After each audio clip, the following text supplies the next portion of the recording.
Pushing this pipe, D12 a demon, I'm running these lights. I can't believe that she fit in them tights. Buying it once, or buying it twice. Swiping this card, don't ask for the price. Texting and rich, she say I'm uptight. I got a check, but I'm earning my stripes. Cheating no pussy like that shit advice. Baby, you know I'm not good at advice. Why would I go if I don't get advice? Taking these chances, rolling the dice. Started from nothing, I'm hitting these heights. All because what I be spit on these bikes. Keep a few things inside of my Sprite. Been hella sleep, you in my device. Thought I could trust you with my life. Can't even trust you in the night. If you talk to me, baby, then talk to me nice.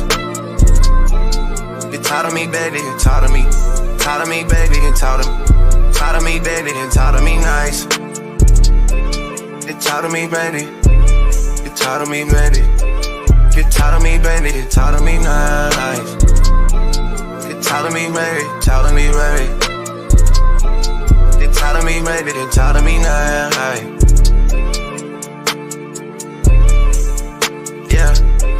If you talk to me, baby, then come where I stay. Be in the Dallas, we back in LA. Making this money and stay out the way. Take when you text me, saying okay. Taking this shit out day by day. Nobody dunk it, I'm shooting a J. Backing up all the things that you say. You on your knees for me, yeah. Funny because I know you don't pray. Say that you down, it's up for the bake. Said I'm on one, so you making me wait. Baby, you know that's the shit that I hate. Pull up on you, I'm in a C8. Holding my own, I'm making shit shake. Shit on my shoulders, I'm lifting this weight. I wanna come on, I grip on your cake. Loading, I'm down, I do what it takes. Bitch on that nigga, I'm not my mistakes. I'm in the cut and I'm slipping away. Niggas I know, they moving real fake. Funny how love can turn into hate. Funny how love can turn you away. Funny how love can turn you away. Funny how love can turn into hate. Funny how love.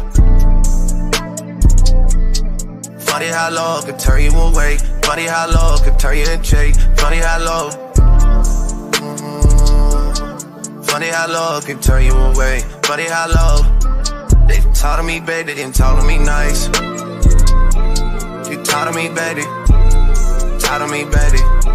If you talk to me, baby, then talk to me nice. Talk to me, baby, then talk to me nice. Talk to me, baby. Talk to me, baby. Get tired of me, baby, then talk to me nice. Talk to me, baby.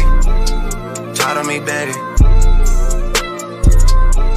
If you talk to me, baby, then talk to me nice. Talk to me, baby. Talk to me, baby. Get tired of me, baby, then talk to me nice. Tired of me. Tired of me.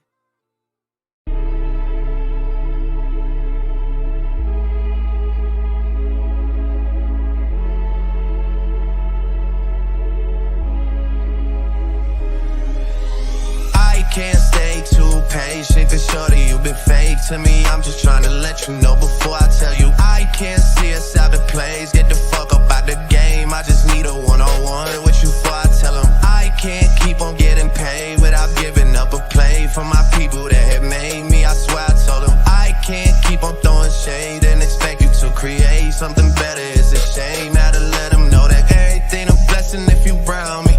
2 phones, mama hit me back saying they found me. Think it's hard to understand my level of accounting. Money tucked away, put it to sleep to dream about me. Hop about the plaza blessed. Business casual, cause I've been staying proper dressed. Sign the affidavit, fuck it, I don't keep the checks. Find an issue with me, searching for the reason check. You might not get it if I tell you that I'm more one. Yeah, they might not be good for the long run. Find a way to make $1 till they crown me. It don't matter, it's the marathon we all run. It's been too long, I gotta let them know that I can't decide on the type of chick I want, cause I got options. And I try to let them know how I've been feeling. I said I can't stay too patient, cause shorty, you been fake to me. I'm just trying to let you know before I tell you. I can't see us out the plays, get the fuck up out the game. I just need a one-on-one with you before I tell them. I can't keep on getting paid without giving up a play for my people that have made me. I swear I told them I can't keep on throwing shade and expect you to create something better. It's a shame, had to let them know that I don't beat around the bush, I tell it straight. Ay, handle me like handling the truth. I know I'm intricate, but please, I might just need a sec. You losing every bit, you get the lessons I could teach. You made it feel like I got kids and I ain't worried about a thing for now. Unless you tryna pull up on me, then I might just get it ready. Pull the whip around cemetery, invincible till I am in the ground. See you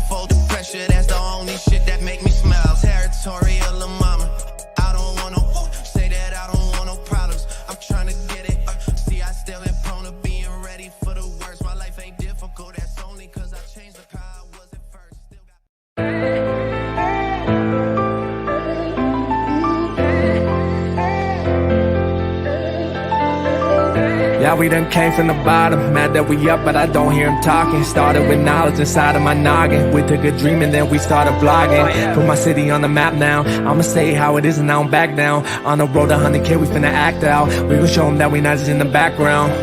We the main event, we the main show. We the one that people always gonna pay for. FYF, we the best, no debate though. Number one sports channel, every angle. I'ma show them all how we ride. Best sports talk show, we not like them guys. We playing it safe while they feather the lines. We switching the narrative all the time. Like who to go in the game is not MJ. Kobe Bryant top 10, not what we say. Akeem Olajuwon is very overrated. Keep it real if it ain't fact, we don't say it. Now it's stable, we won't be ignored.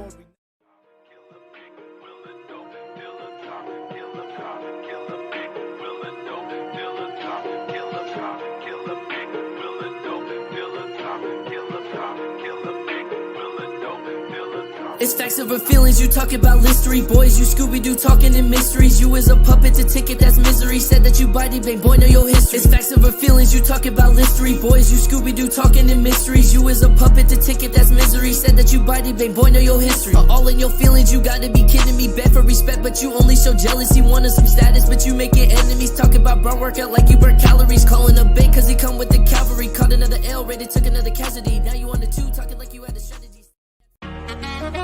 Nah, that's just passion. We love the game. You already know what it is. FYF. You don't got tough skin. Might as well not even come on in. Talk to 'em. FYF, blow the whistle, man, we too official. Better check the film, we not one of them. The greatest to ever ball above the rim. They wasn't with me shooting in the gym. Cut the small conversation, debate on major levels. This the playoffs, baby, bring that pressure, we never settle. Cross and spin, getting it in, I wanna win. That teamwork got us headed to the ship again. LeBron better than MJ, cut it out. Half these fans in the stands don't know what they talking about.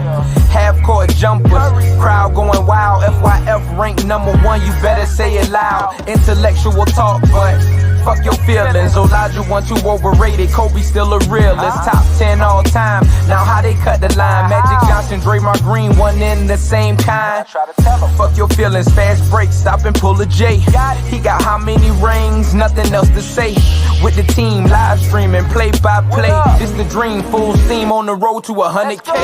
FYF, blow the whistle, man, we too official. Better check the film, we not one of them. The greatest to ever ball above the rim. They wasn't with me shooting in the gym. Cut the small conversation, debate on major levels. This the playoffs, baby, bring that pressure, we never settle. Cross and spin, getting it in, I wanna win. That teamwork got us headed to the ship again. Started small, then turned into big dogs. They treat me like the GM, I just make the call. No matter who my op is, I'ma stand tall. Then pull up to the game, fresh like I just left the mall. 100K, 100K, 100K, check the score. We gon' bust the shot clock, fans running to the floor. All I hear is go this and go that. Man, your team suck, hang it up like a coke rack. I love the game, I admit it, I can't quit it. Step in front of me, man, your ankles gon' get the business. Been a legend like Moses Malone, way ahead of my time. This the greatest sports show ever, I just had to remind. FYF, FYF, blow the whistle, man, we too official. Better check the film, we not one of them.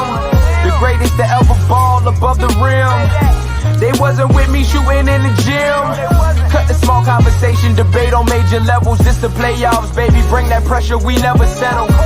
Cross and spin, getting it in, I wanna win. That teamwork got us headed to the ship again.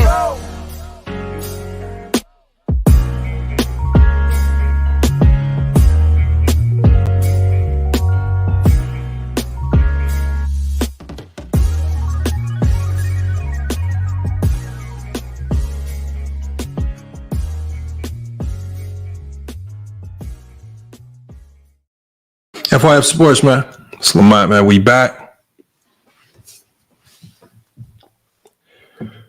Got another good show for you guys, man. Salute to everybody in here, man. Said knockoff. No, that's not a knockoff J. Cole. That's just a homie, man. Y'all need to go follow him. That's Chris Jenkins, man. Go follow him on Instagram. He follows the FYF page. Homie doing big things. And he just got signed, man.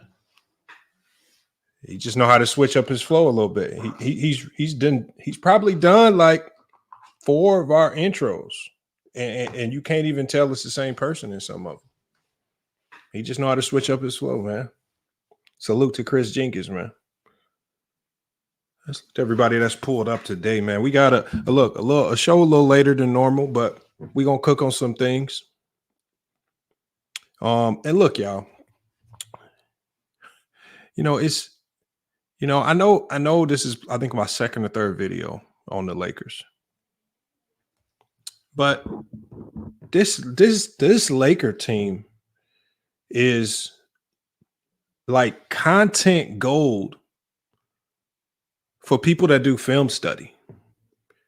All right, if you're the coach of a college, high school, I mean, even youth level basketball team, watching this Laker team play can give you so many film study jewels. Is crazy. There's so many things that they do that are just traditional, basic middle school basketball level stuff, like against the Miami Heat, that just cost them games. This game is not very complicated. Like, basketball in and of itself is a very simple game. There are just some very fundamental things that you just don't need to do.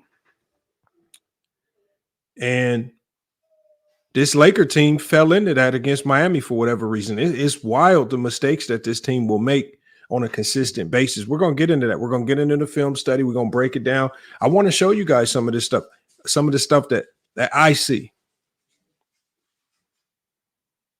She said, watching WNBA games for film study.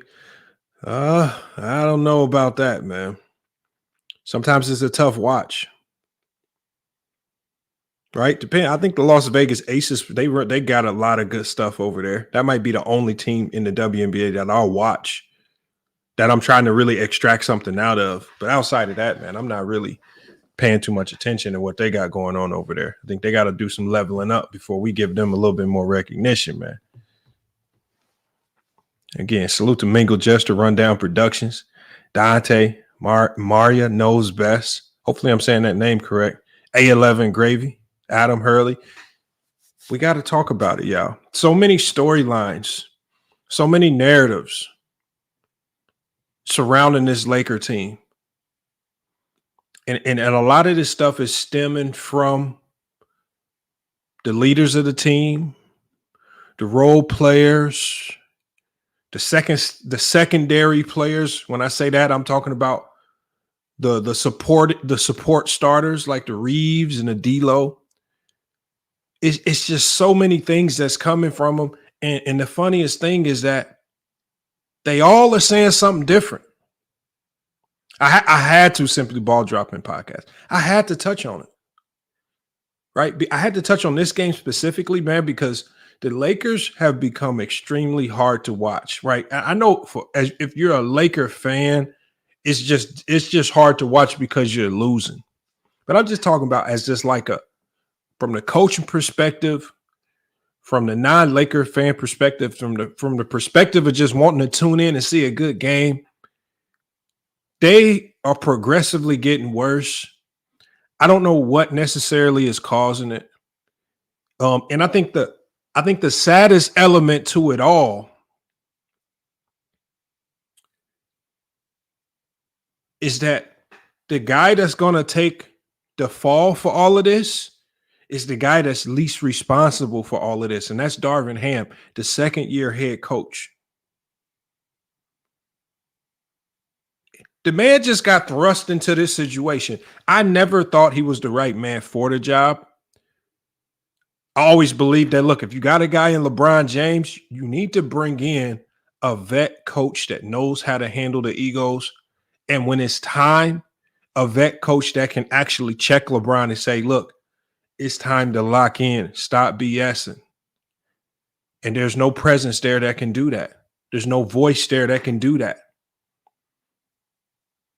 And so now you have a second-year head coach who probably feels the pressure from the media. He has very reputable people in the media now saying that his job is on the line. He's probably hearing chatter amongst the players. He's probably feeling pressure from the front office. He's a second-year coach. He hasn't even been in this situation before.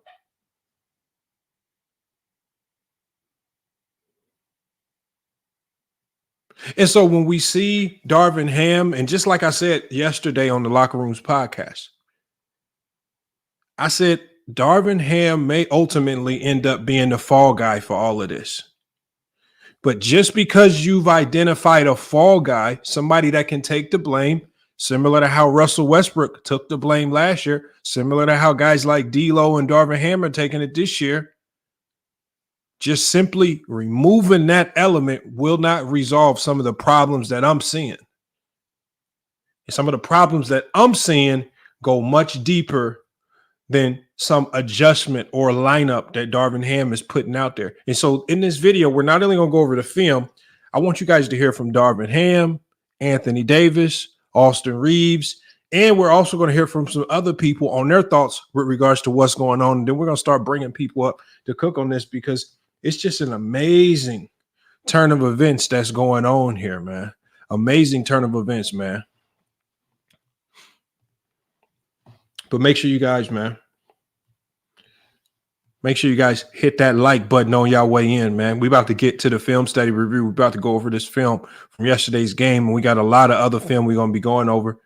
Before we get started, though, make sure you guys, man, look, we haven't been really getting a ton of support in the Cash App, but it's just time, y'all. It's just time, man. YouTube has really, really diminished us on the ad revenue, right? They're really going in the direction of the mainstream platforms getting all the monetization, ESPN, network push channels. And so again, they're just making it hard. They've changed the RPM system as of January 1st, and it's really put a damper in what we can do here. So again, anything that you guys can give, man, 50 cents, $1, whatever you can do to keep this channel afloat. Everything that you guys donate always goes back into the channel. It helps push the debates. It helps us put them prize packages together, like the one that we're putting together for the Super Bowl weekend debates. So you guys, man, support the content if you like. You support the channel if you like the content that you're seeing, even if you don't like the content, right? And then I also want more of you guys to send your questions and comments in through the Cash App so I can have specific segments just to go through very specific questions and concerns for each show. So that link is the Cash App link is going to be dropped through the chat throughout the night, man. Make sure you guys watch for it. Also, if you haven't joined the Discord already, I know a lot of you guys are already in our Discord. That Discord link is going to be appearing through the chat as well all throughout the night. So let's try to get more and more of you guys in that Discord as well. And look, Reg Dog, look, salute to Reg Dog, man, one of the top donors of the channel. He says, I donate even though you stay on campus. And that's why, you know, you always going to be respected over here, Reg Dog. We always welcome differing opinions. But what I try to do, just like I've been doing with this Laker team, I can only call it how I see it. And the things that I'm seeing right now, primarily from some of the lead players on this team, are just very, very bad. As much as people want to blame their head coaches, they want to point the finger at the others. The things that I'm seeing, the indicators that I'm seeing, all guns are pointing at LeBron James as one of the culprits for this negative turn of events for the Lakers. And I could be wrong, y'all. I'm not going to profess to be right about all these takes.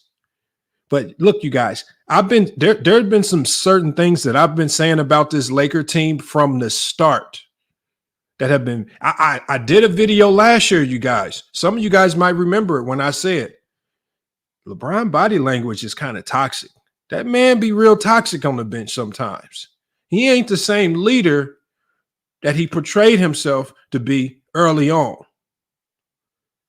He's starting to look like a front runner. And more so this year, when things were going good this year, he's in front of the cameras. He's on the mic. I trust my teammates. We're going to keep passing the ball out, yada, yada, yada. Things go bad. And then we have events like last night where he don't even talk to the media and he skips out. Face, you gotta dealing with adversity, especially when it comes from the leader, the top of the team, being able to deal with that adversity, whether it's LeBron's intention to have certain guys traded or not, it's a certain face you got to put on. It's a certain confidence you have to consistently instill in those guys while they're there. Because the reality of this Lakers situation is it's a very real possibility that a lot of these guys don't get moved. We already know guys like Vanderbilt can't get moved. How do we boost his confidence? Cam Reddish is not likely to get moved, but he had 0 points yesterday. Taurean Prince, just very unlikely that guys like this get moved. And we got Clock. He says I'm ESPN. No, it's not ESPN. We're just talking facts. I don't look, and I'm not Clock. I'm not one of those people that come in here faking the funk. If ESPN came in here and offered me some type of syndication deal, I'm signing it on camera in front of everybody. And I'm flipping, and I'm gonna put my ESPN logo up with pride. I hope I resemble ESPN. I hope I resemble them well enough to where they come knocking on my door, right, offering me a big check. So I actually take that as a compliment. But look, let's go ahead and get to these highlights, you guys. We got these highlights from last night's game, man. A lot of things that, again, I felt just went wrong. So we got the highlights here. This is where I loved how they started off the game. Austin Reeves with the ball on point. And the beauty of this is he's attacking that zone coverage. And right now it looks like they're more of a man read. But the attack and the pass out the attack, somebody else running that point guard role other than LeBron James. They feed LeBron with the off-ball roll. This was a hell of a start. This was a great start. I thought this would trend upward, but things just kind of went downhill from there.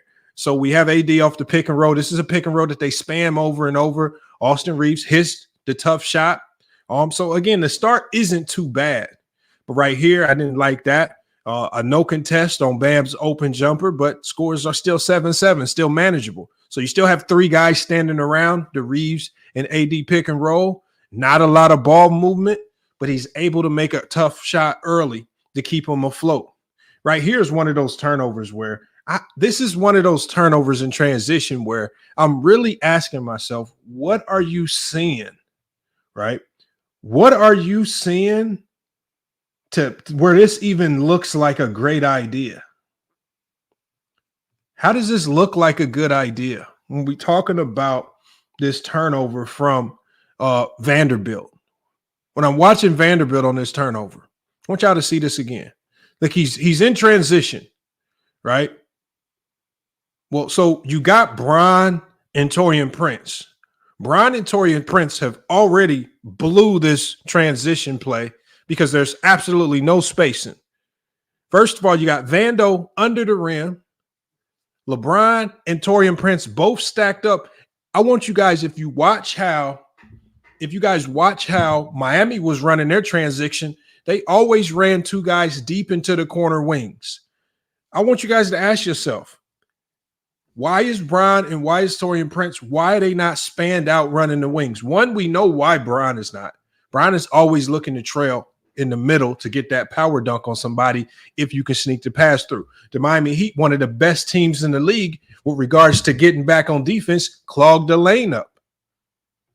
And they don't allow it. They completely blow this up. Vando, I don't know where he's even thinking about throwing the ball. I don't know why he wouldn't just dribble it out to the corner. Just giving the ball away. This is what we would call a live ball turnover. A live ball turnover, the absolute worst turnover in basketball. He gives the ball back to the Miami Heat.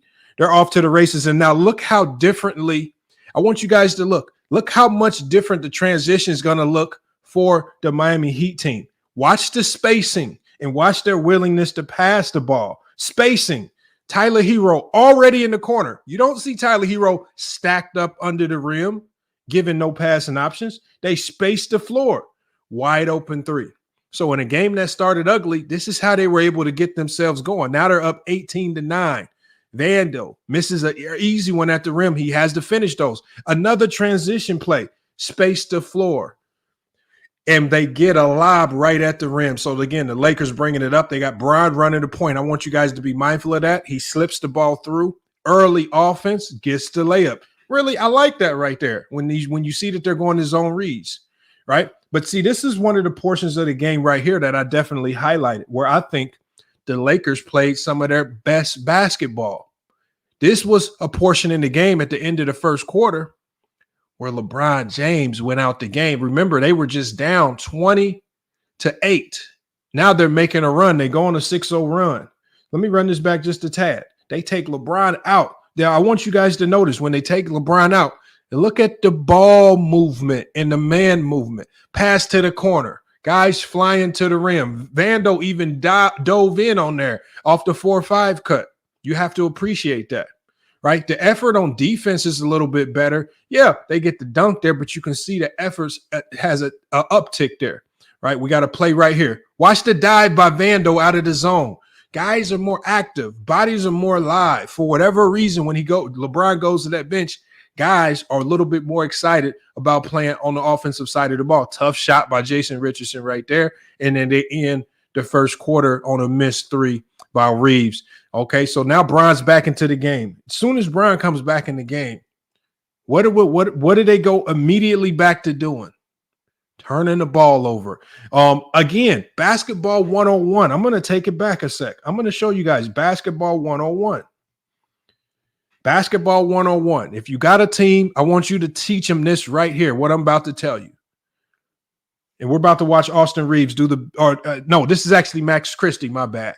Max Christie, if you're listening, a post entry from the top of the key is the hardest pass in basketball. It is the absolute worst pass in basketball. His read would have been to the corner to Reddish. And if they wanted to go to the post, that would have been your post entry pass to LeBron. Top of the key post entry passes are the worst pass in basketball. Remember, this is not really LeBron James should be flashing to the free throw line extended to get this ball. That's where but for LeBron to go try to post Jaime Jaquez on the block and then call for a post entry, and not only call for a post entry, after the ball is turned over, this is what you do. This is what you do. The ball is turned over. The ball is now turned over. In basketball, you have to have a very short memory. Who cares? He made a mistake. He's a young player. You guys are dealing with a ton of injuries. You have to play him. What you cannot then do after he makes one mistake is you, LeBron James, as the leader of the team, you can't compound the mistake with bad body language, bad energy, and walking and whining. These are things right here that are the makeup of losing basketball teams, you guys. Bad energy, bad body language. Go listen to Coach Calipari at Kentucky, right? The coach of UConn, they all talk about it, right? Becky Hammond, all of these coaches talk about how important body language is. There are some coaches that I know in high school. If you do this, if you do this, you might be getting cut. So LeBron James is now left behind. The Miami Heat are now off to the races. Look, what did Max Christie do? Max Christie turned the ball over. Max Christie has to immediately forget about it, just try to get back and defend. Now they're on a disadvantaged break, and they score in the transition because Bron, again, a guy who's athletic, great with the chase down blocks, gives no effort and intensity right there, gave up on the play. So he got another play right there, sway to swing it around. They knock the three down. Just basic ball movements gives you offense. The ball moving increases guys' shot percentage, right? They put in a guy in Hood Schifino. Hood Schifino just does not look ready. He struggled. So did Torian Prince right there. I think they got away with run right there. Christian Wood, hell of a job on the offensive glass. And see what Woods did right there? I want to show you guys. See, even though he made the shot, I want you guys to look at what Christian Woods did. If I'm a coach, I'm going to nip this in the bud. If I'm a coach, I'm going to nip this in the bud. You got to let this stuff go. Christian Wood scores the tough layup. What does he do?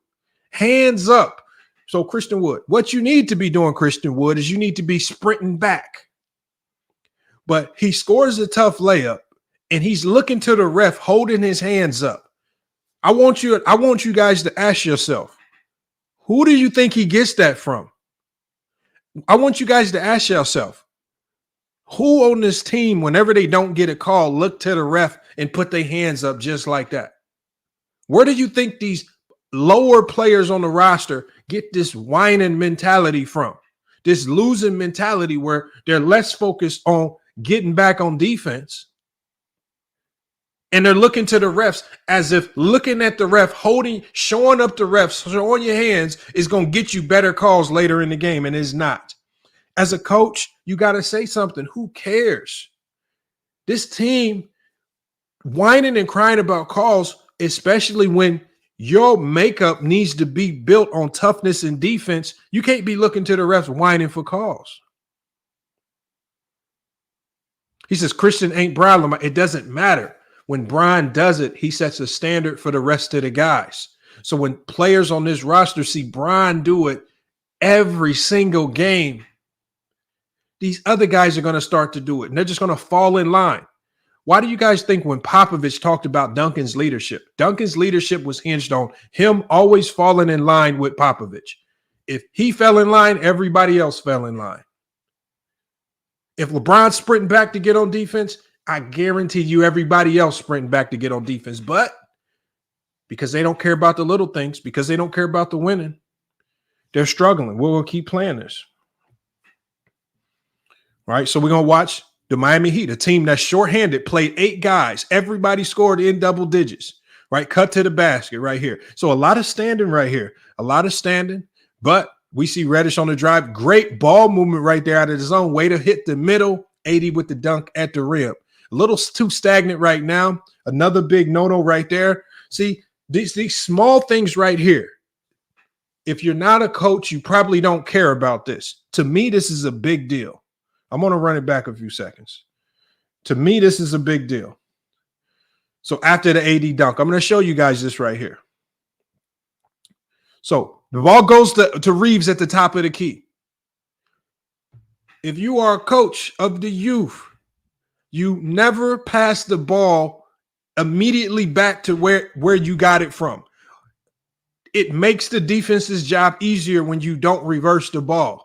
This next pass, as much as he wants to stay in the good graces of LeBron James, his next best pass would have been to Taurean Prince on the next wing. And I want you guys to look. All the defense is already shaded over towards Anthony Davis. If you swing it and then AT rotates to that elbow and then you hit AD on that elbow, much easier shot with Kevin Love defending you. But what does he do? He throws it to LeBron. He dumps it down into AD, and because you did not force the defense to rotate, you have 3 guys in the painted area defending Anthony Davis. And this is why I say I don't give Anthony Davis any flack, because Anthony Davis is still putting up monster numbers in situations like this. They're putting them in situations time and time and time again where he's getting defended by 3 people because they lack the IQ to just simply reverse the ball. And I don't know if it's Brian saying, give me the ball. I don't know what it is, but it's whatever it is. They have some type of love for always trying to give the ball back to LeBron, even if it puts the team in a detrimental situation. And we saw Reeves yesterday make a ton of turnovers doing it. We saw Prince the other night against Minnesota in transition, trying to get Brown the ball in transition turnover instead of just laying it up. It's sad. I don't know what's going on, but these things got to start getting preached. And like I say, y'all don't have to agree. Some people will. This is just what I see from the game and how I've been taught right here. I love great like defense right here.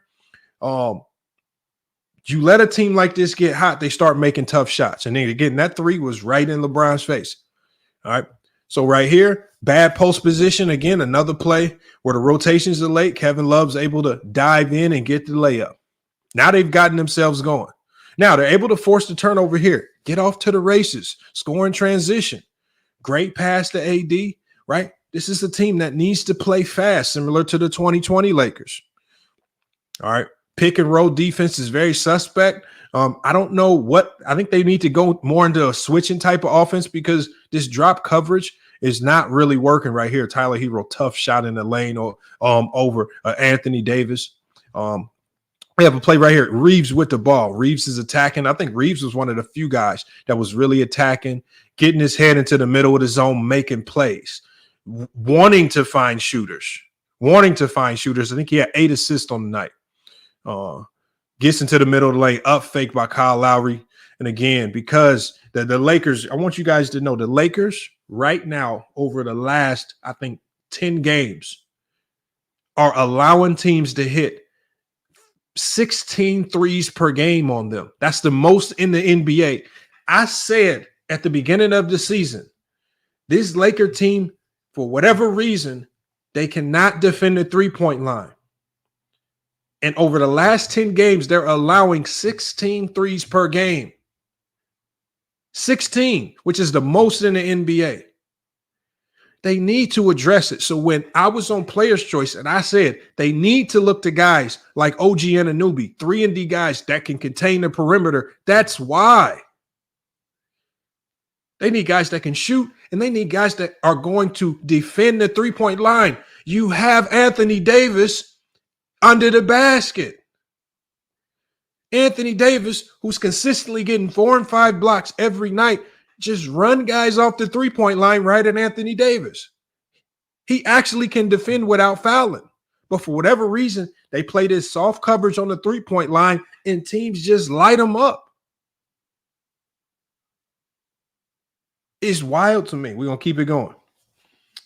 So Reeves off the pick and roll right here. LeBron is once again out the game, but what do we see? We're going to see every time LeBron leaves the game, we're going to see better ball movement. We're always going to see that. All right.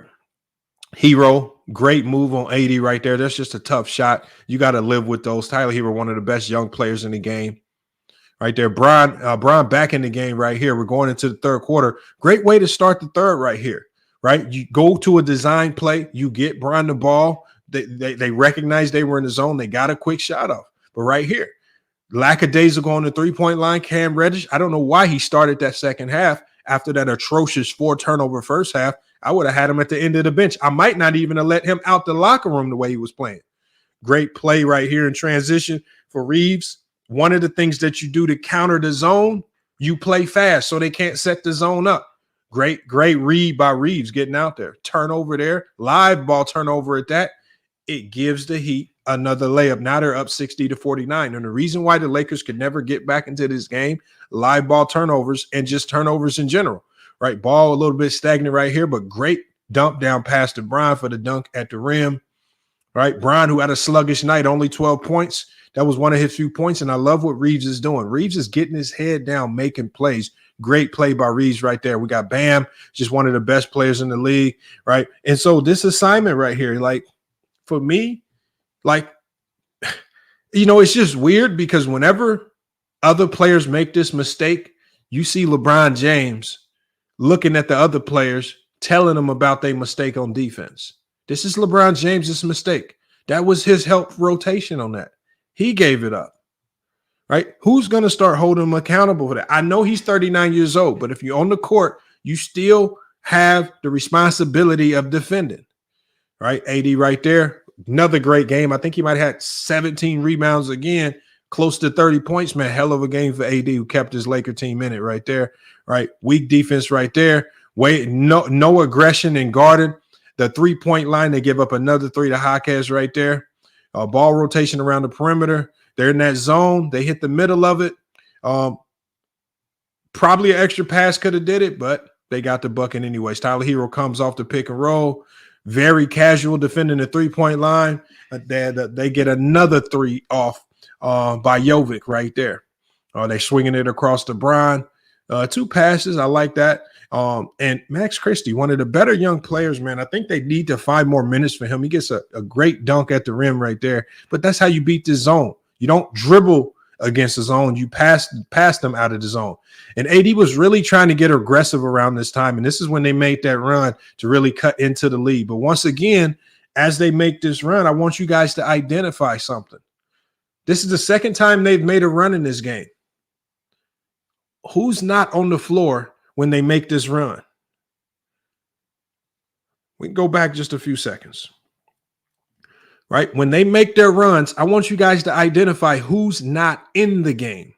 Right? So again, tough shot right there. But when you watch the offensive flow to this game, the offensive flow was really good when Brian wasn't in. Great way to dive and penetrate right there. That's how you attack the zone. You play fast. You cannot walk it up and play slow. Kevin Love, who had a crazy game. Great block by AD right there. Way to stay down and defend. But what happens when you let these guys on the perimeter hit some early threes? They get dead-eye hot. And Duncan Robinson was exactly that. Christian Wood, who was one of, I think they should look to him a little bit more offensively. Great finish in the middle of the zone right there.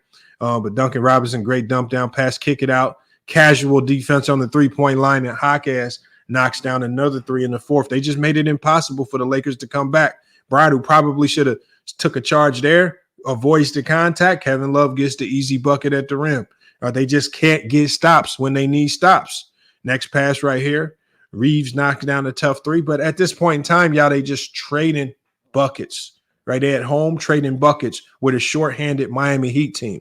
Brown comes off the pick and roll, 80 monster jam. Again, after a dunk like that, you're thinking to yourself, are they going to be able to make a run? But the Heat come right back. They go right at one of the weaknesses, and they on the mismatch, Bam just goes right at Taurean Prince, undersized down there. On this play right here, you got a guy like Duncan Robinson, man. He knows these guys are playing passive and soft coverage. Reeves should have been up on that pass denying. But what happens? They give up another three to Duncan Robinson. It's not like he's going to do anything else but shoot threes. And then Hawkes knocks down the tough fadeaway over LeBron. For whatever reason, he is just not really playing some motivated defense right there. Brian gets in the middle of the lane, finishes a tough one at the rim. But like I said, at this stage right here, I think we all knew where right was on the wall. They were not playing with enough intensity to win this game. Late close out on the three-point line, they give up another three. And I want you guys to look. You give up another three, and as hard as this might sound, as crazy as this might sound, you still cannot do this, y'all. You cannot exude this type of body language, y'all. As crazy as it might sound, and as hard as you might think it might be, watch after the play is over. We'll come back to it later. We got Brian right here. 80 on the kick out. Only a minute left in the game. The game's pretty much a foregone conclusion. They're allowing him to get inside to get the layup. The game is practically over at this point. Hawk has 16 points. Kevin Love, a 13 rebound game, the most he's had all season. I mean, guys are just setting career highs on this Laker team. Guys are really doing whatever they want against this Laker team, however they want to get it done. And the reality is nobody has any real answers. Nobody has any real answers for this. CD says they dribble too much on post touches. Well, I don't know what it is. I mean, I think the only guy that should be getting post touches is Anthony Davis. So the defense is atrocious. Yeah, giving up 15 threes. They're shooting, or 16 threes. They shot 40% from the three-point line as a team. That's unacceptable. We got Smitky. He says the reality is the coach sucks. He starts Cam Reddish. It doesn't matter. It doesn't matter. He's starting all. At the end of the day, they were so shorthanded. It didn't really matter who he started. It doesn't matter who he starts. If Brian gives you 12 points and he plays with a lackluster energy on the defensive end, I don't know what you expect Darvin Ham to do. And let's say he doesn't start Cam Reddish. Did it look like he had much better options on the bench? It did. I mean, let's say he starts Reeves. Reeves had a hell of a game. Once Reeves got in, he really didn't take Reeves out. Reeves gave you 24 points. So it's not like he didn't play these. No, they just don't defend. And it's not that it's schematic. They're not giving up threes because of the schematics. They're giving up threes because there's a lack of effort. These are effort plays. Anyone with a brain from a mile away can see that these are all just pure effort plays, man. It's just effort. And now you got to ask yourself, why are they coming out here on a night in and night out basis lacking effort and intensity? All right. I mean, really, let's just hear from some of the players. Right. And I think we're going to hear from Darvin Ham. This is a very short video right here. Darvin Ham, Austin Reeves, and Anthony Davis. Let's hear what they got to say about it. They're the ones. And I want you guys to listen. To this. And I want you guys, let's do our best to try to read in between the lines. Because I think AD said something that piqued my interest. And it had me really thinking, but I'm going to go ahead and play Can't this. find any consistency until we get healthy. It's as simple as that. I mean, we got to get healthy. Guys got to, and once you get healthy, you guys got to get back in rhythm, and we got to find a cohesive unit. Dealing with different guys being in and out of the lineup that frequently, it's damn near impossible to find a rhythm. We're more than talented enough to go win games. We have enough depth. We have enough skill. We got to figure it out. The whole lineup thing isn't an excuse. We got high-level IQ guys who know what we should be doing and know what they should be doing individually and what we should be doing as a team on both ends of the floor. I want y'all to listen to what AD said, y'all. AD said that lineup BS is an excuse. And then he says, we got guys on this team, high IQ guys, that need to be a bit more attentive to both sides of the floor. I mean, look, I might be reading a tad bit too much into that. But I really want you guys to ask yourself, who's the high IQ guy do you think he's referring to? Who's the high IQ guy that ain't playing much defense when it matters most? AD said, not me, y'all. I didn't say this. I know some of y'all want to blame Darvin Ham. He said all that lineup stuff, that's just an excuse. Now, I want you guys to think back. Brian had just said something about lineups and getting the right pieces. AD just said all that lineup stuff is an excuse. We got high IQ guys on this team that need to be given a bit more attention to both ends of the floor. And so when I do these film study videos, and like over the last couple of videos I've done on this, when I've done some film study, when I've pointed out some of the things that I feel like Brian has been doing that's been a detriment, holding the ball, telegraphing passes, dribbling the ball to the end of the shot clock, and then throwing it to Taurean Prince in the corner, and he got to make a miracle time bomb shot at the end of the shot clock.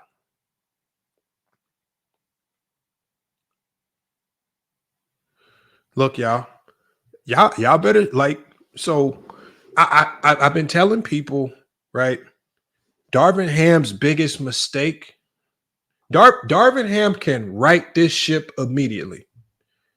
I'm gonna tell you guys how he rights the ship. You gotta get into your best player. You might have to cuss him out. You might have to call him out in front of the team. Whatever you gotta do. But you got to let these guys know that not only are you willing to get on them, because we know that he will get on some of these lesser guys, but you also got to let these guys know, hey, LeBron, when he messing up, he can also get it too. But I don't think they sense that. And I think this is where we're starting to see this humongous disconnect amongst the players when the players are out there. I showed you guys the highlights. when Bron wasn't on the floor, they made runs, more ball movement, more off ball movement twice in this game. Once in the first half, another time in the second half. Every time Bron was in the game, the ball is stagnated against a zone. Why would you stagnate the ball against the zone? Why would you walk the ball up against the zone? But the offense was stagnated. And remember, they were even saying it during the game. Why is LeBron? They're not even getting a shot off to the end of the shot clock. Doc Rivers kept saying it all night.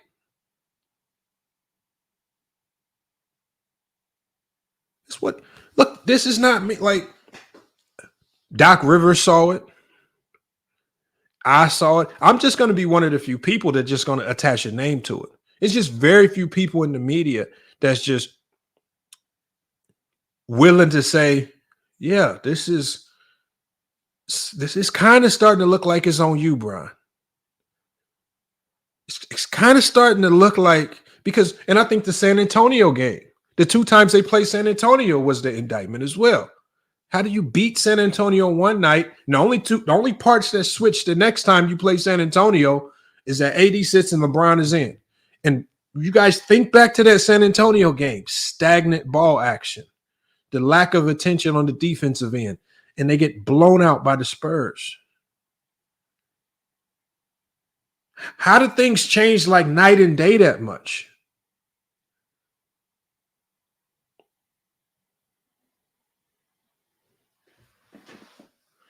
And Darvin Ham, for whatever reason, man, I don't know why he keeps throwing up this smoke screen with the injuries.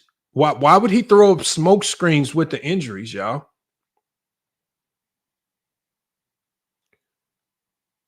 The Miami Heat have been dealing with more injuries than the Lakers, and they have a winning record. They said during the game that the Miami Heat have had 19 different starting lineups. The Miami Heat started Nikola Jovic yesterday. He was just in the G League a few days ago.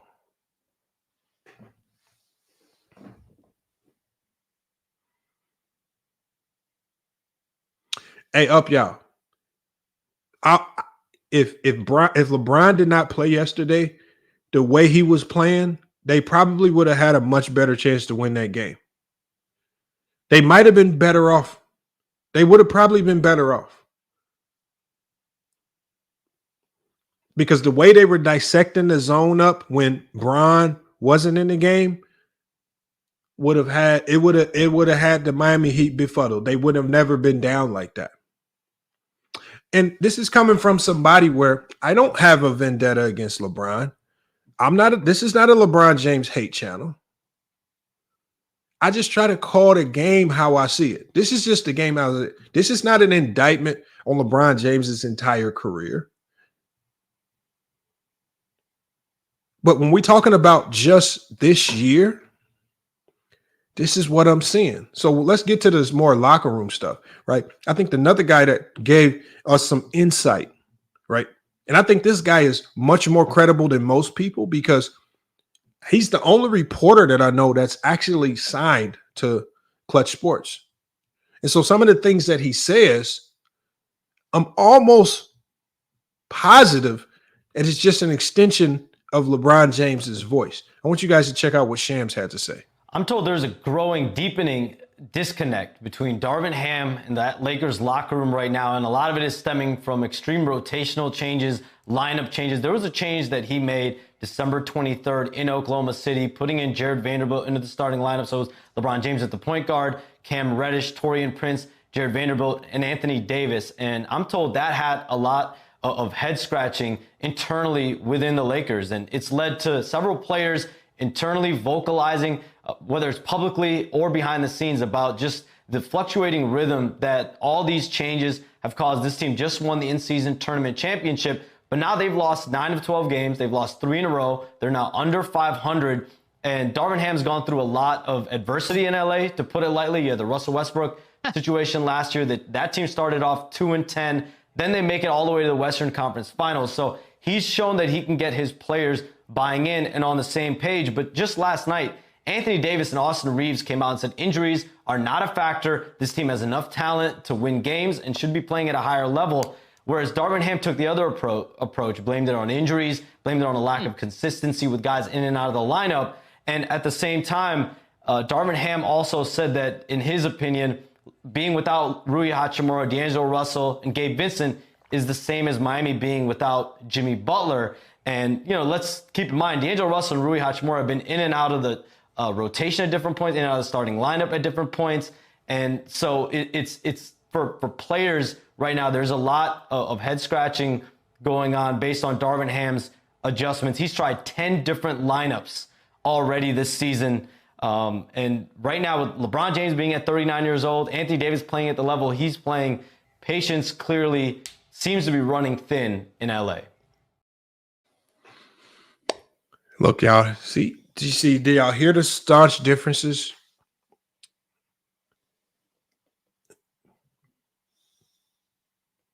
Shams Charania is really aggressively going after Darvin Ham for whatever reason. He's going after Darvin Ham and the things that Darvin Ham is saying.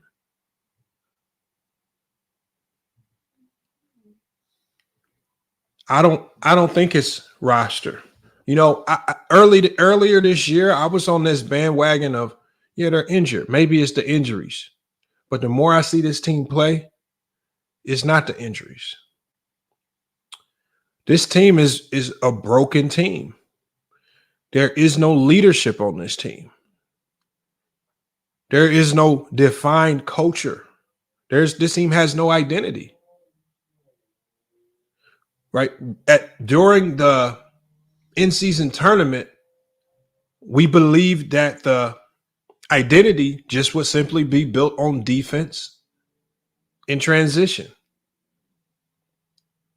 But then we have nights where this team, as opposed to defense in transition, they all of a sudden want to shoot 41 threes. Guys are standing around the three-point line. Guys are getting anybody that's played, and some of you guys in the chat that have played basketball, I've talked about how this offense is stagnant and it's too high ball screen pick and roll oriented towards Bron and AD while everybody else is standing and watching. Anybody that's played, the number one way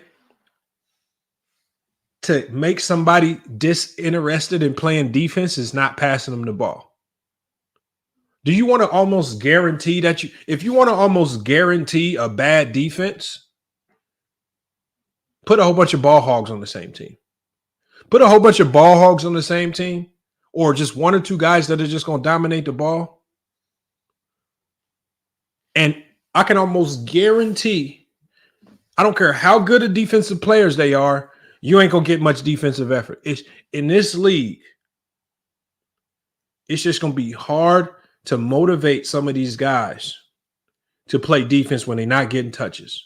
So when you talk about a guy like D'Lo, who already struggles on defense, or Reeves, then you got guys like Taurean Prince, who's known as a defender, Vandal, known as a defender. But the only thing that you're hearing in the media, and I'm almost positive they're hearing it within the Laker organization as well, oh, they trash on offense, they trash on offense. LeBron's hearing it as well. And it almost seems like that LeBron is intentionally not moving the ball to some of these guys.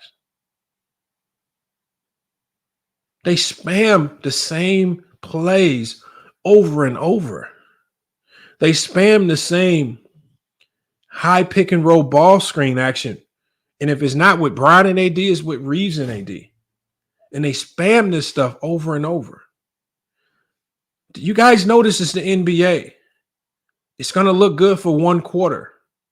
Once they make adjustments, it ain't going to look good from that point forward. And this is why everything the Lakers do looks extremely hard. We got Brandon here says LeBron destroyed the roster. I don't know if LeBron destroyed the roster, because I think there's some culpability to go around in multiple places. right? When we talk about Pelinka, you have to understand what makes Bron tick at this age. You have to be able to look at the film from last year and say, okay, this is the type of player that we have. This is going to be a ball screen dominant offense with Bron and AD. So why don't you just go get players that complement that? Yes, these players are not going to have the flashiest names, the Bogdanoviches, the Jordan Clarksons, the Alec Burks. These guys don't have the flashiest names, but these guys are shot makers. The Lakers have 0 of those guys this year. We got John says, trade's coming, stop whining. I'm not whining. And when you guys say trades are coming, you guys need to hold the horses on this trades are coming type thing. The reality needs to just start setting in is the Lakers lack the resources to make any significant trade. I know that all of these Laker channels and all these aggregate media websites like Bleacher Report and Fadeaway World have you Laker fans all hyped up and giddy about a potential trade for DeJounte Murray, Zach LaVine, Donovan Mitchell. It ain't happening. You have no assets.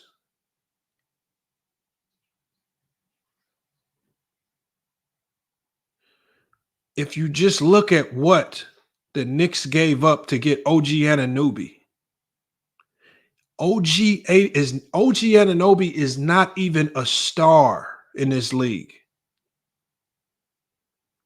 They gave up 2 young prospects and a first-round draft pick. Mind you, I think 2 first-round draft picks.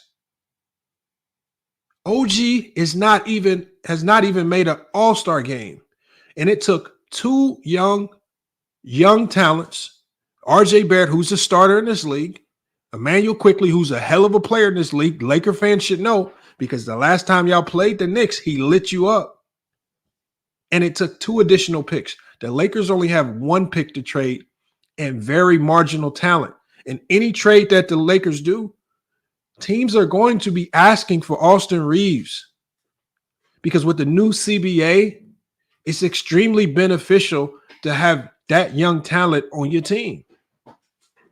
Those contracts are now more valuable. When we look at the dynamics of the OKC Thunder, why they're having success, it's because they did it in-house with their own talent. When you look at the Denver Nuggets, this was built in-house with their own talent.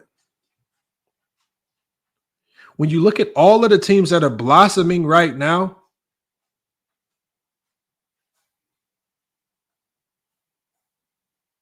it's primarily because they've done it with their own talent.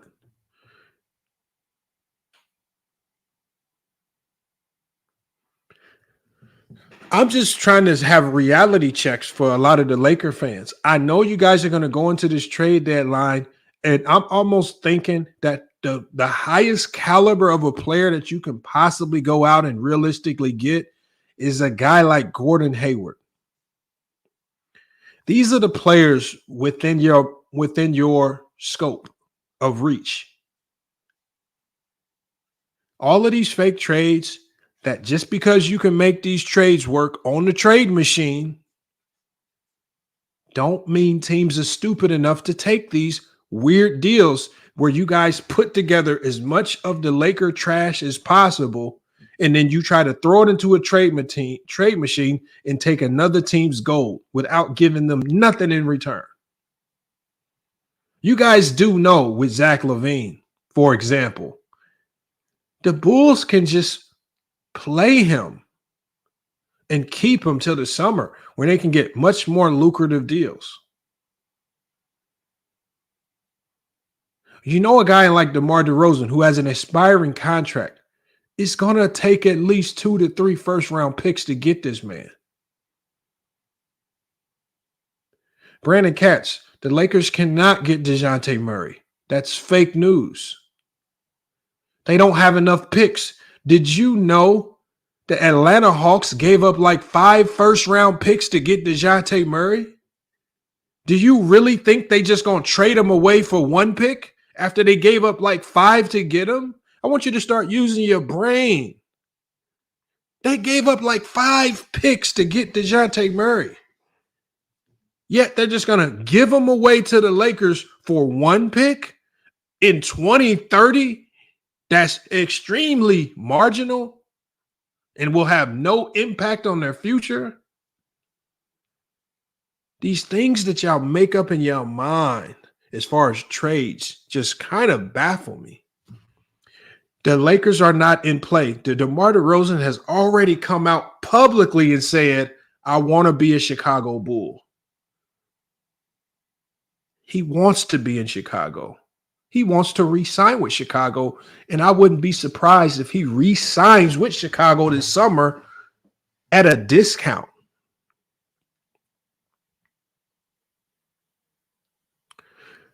I'm just giving you guys the reality.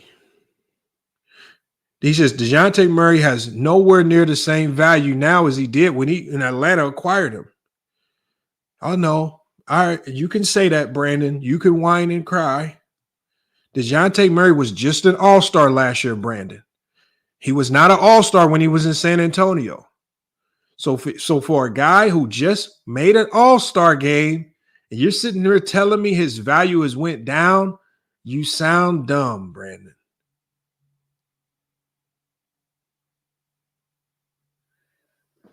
Now the East was trash. The man was an all-star. He's still one of the best defensive guards in the league. He's still one of the best downhill attacking guards in the league. And yet Brandon is trying to convince us that DeJounte Murray lost his value. How? Please tell me how he lost his value. See, when I drop this link, I'm just telling you guys all of this stuff now because I know when I drop the link, you guys are going to come up here with y'all fantasy trades in y'all brain that will never work. Omaris Hall. Yes, Austin Reeves has great trade value because with the new CBA, everybody wants a contract like that. You just saw the Warriors' former GM on ESPN saying Austin Reeves has one of the best contracts in the NBA. Why with the Lakers? This was a guy in Austin Reeves who people going into last year's offseason were thinking that teams were going to offer him $100 million deals.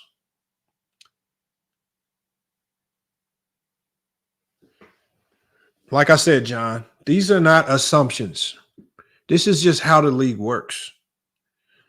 So this league has always operated on values set. Previous trades set the precedent and the value for future trades. The one trade that screwed the entire market up was the Rudy Gobert trade.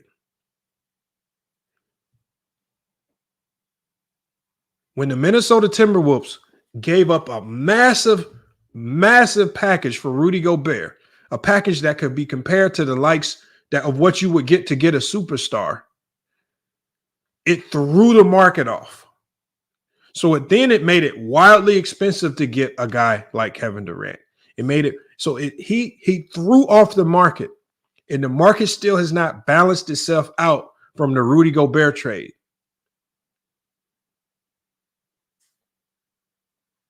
And do you want to be that? Do you want to be the team that undersells your star player and you make the market dip back down low because you want to be a dumb franchise? Brandon says DeJounte shot 33% from the 3. That's average, Brandon. And the Lakers don't need any more players that shoot 33% from the three, Brandon, which is another reason why the Lakers don't need him. The Lakers need catch and shoot shooters. They have defenders that you can coach up. The Lakers have zero shooting. The Lakers shot 4 of 30 from the three-point line yesterday. A lot of those wide open threes against a team that was running as close to a natural 2-3 zone as possible.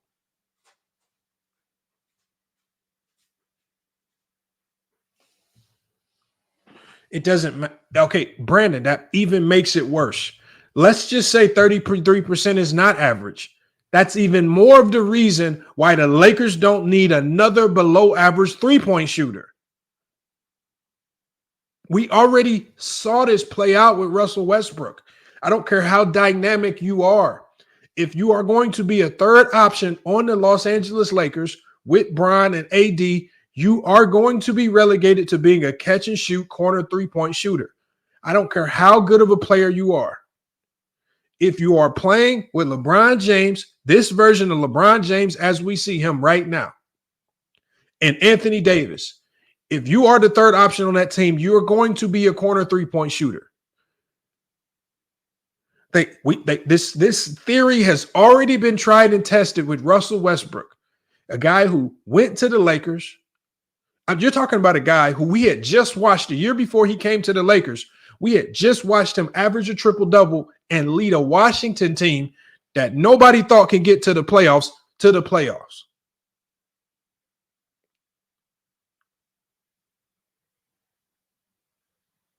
Then he comes to the Lakers as a third option behind this high ball screen dominant offense between Bron and AD, and now Russ is just standing in the corner waiting for threes because we're going to turn him into a shooter now. It don't work. Why?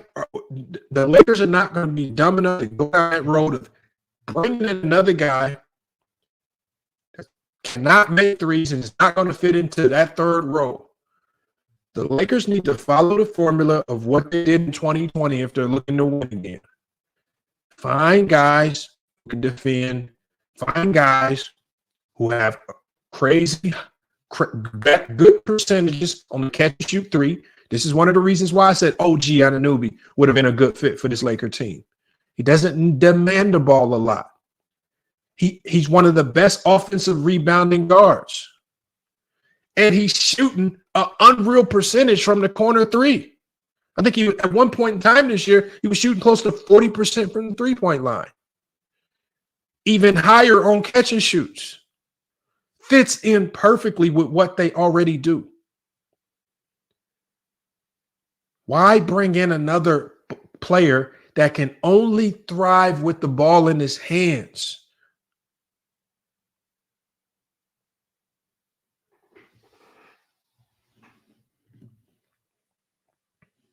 All right, y'all. I'm gonna drop the link. I'm gonna drop the link, man.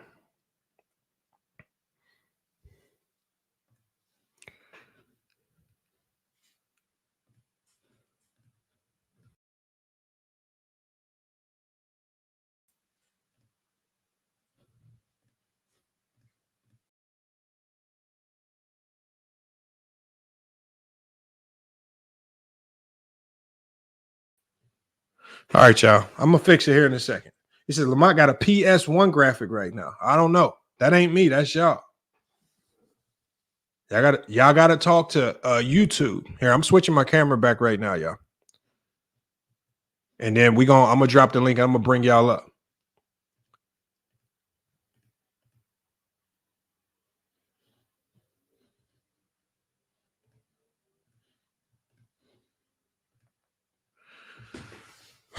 All right, y'all. Let me drop this link. Hopefully the quality get better.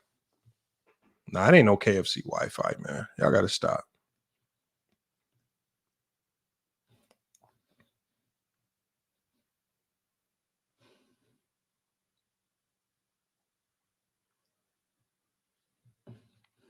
All right, let me drop this link. No, it's definitely y'all. Everything look fine on my end. Hold on, but I'm gonna get this link out here for y'all. I mean, I think the Lakers, you know, I think the best thing the Lakers can do right now is have everybody look in the mirror. Because I see so much finger pointing, and I think the only two people that really was wanting to look in the mirror was Anthony Davis and Austin Reeves. Everybody else is on this train of wanting to blame somebody else. Ain't no players meeting gonna save them. What is a players meeting gonna do when you got no leaders?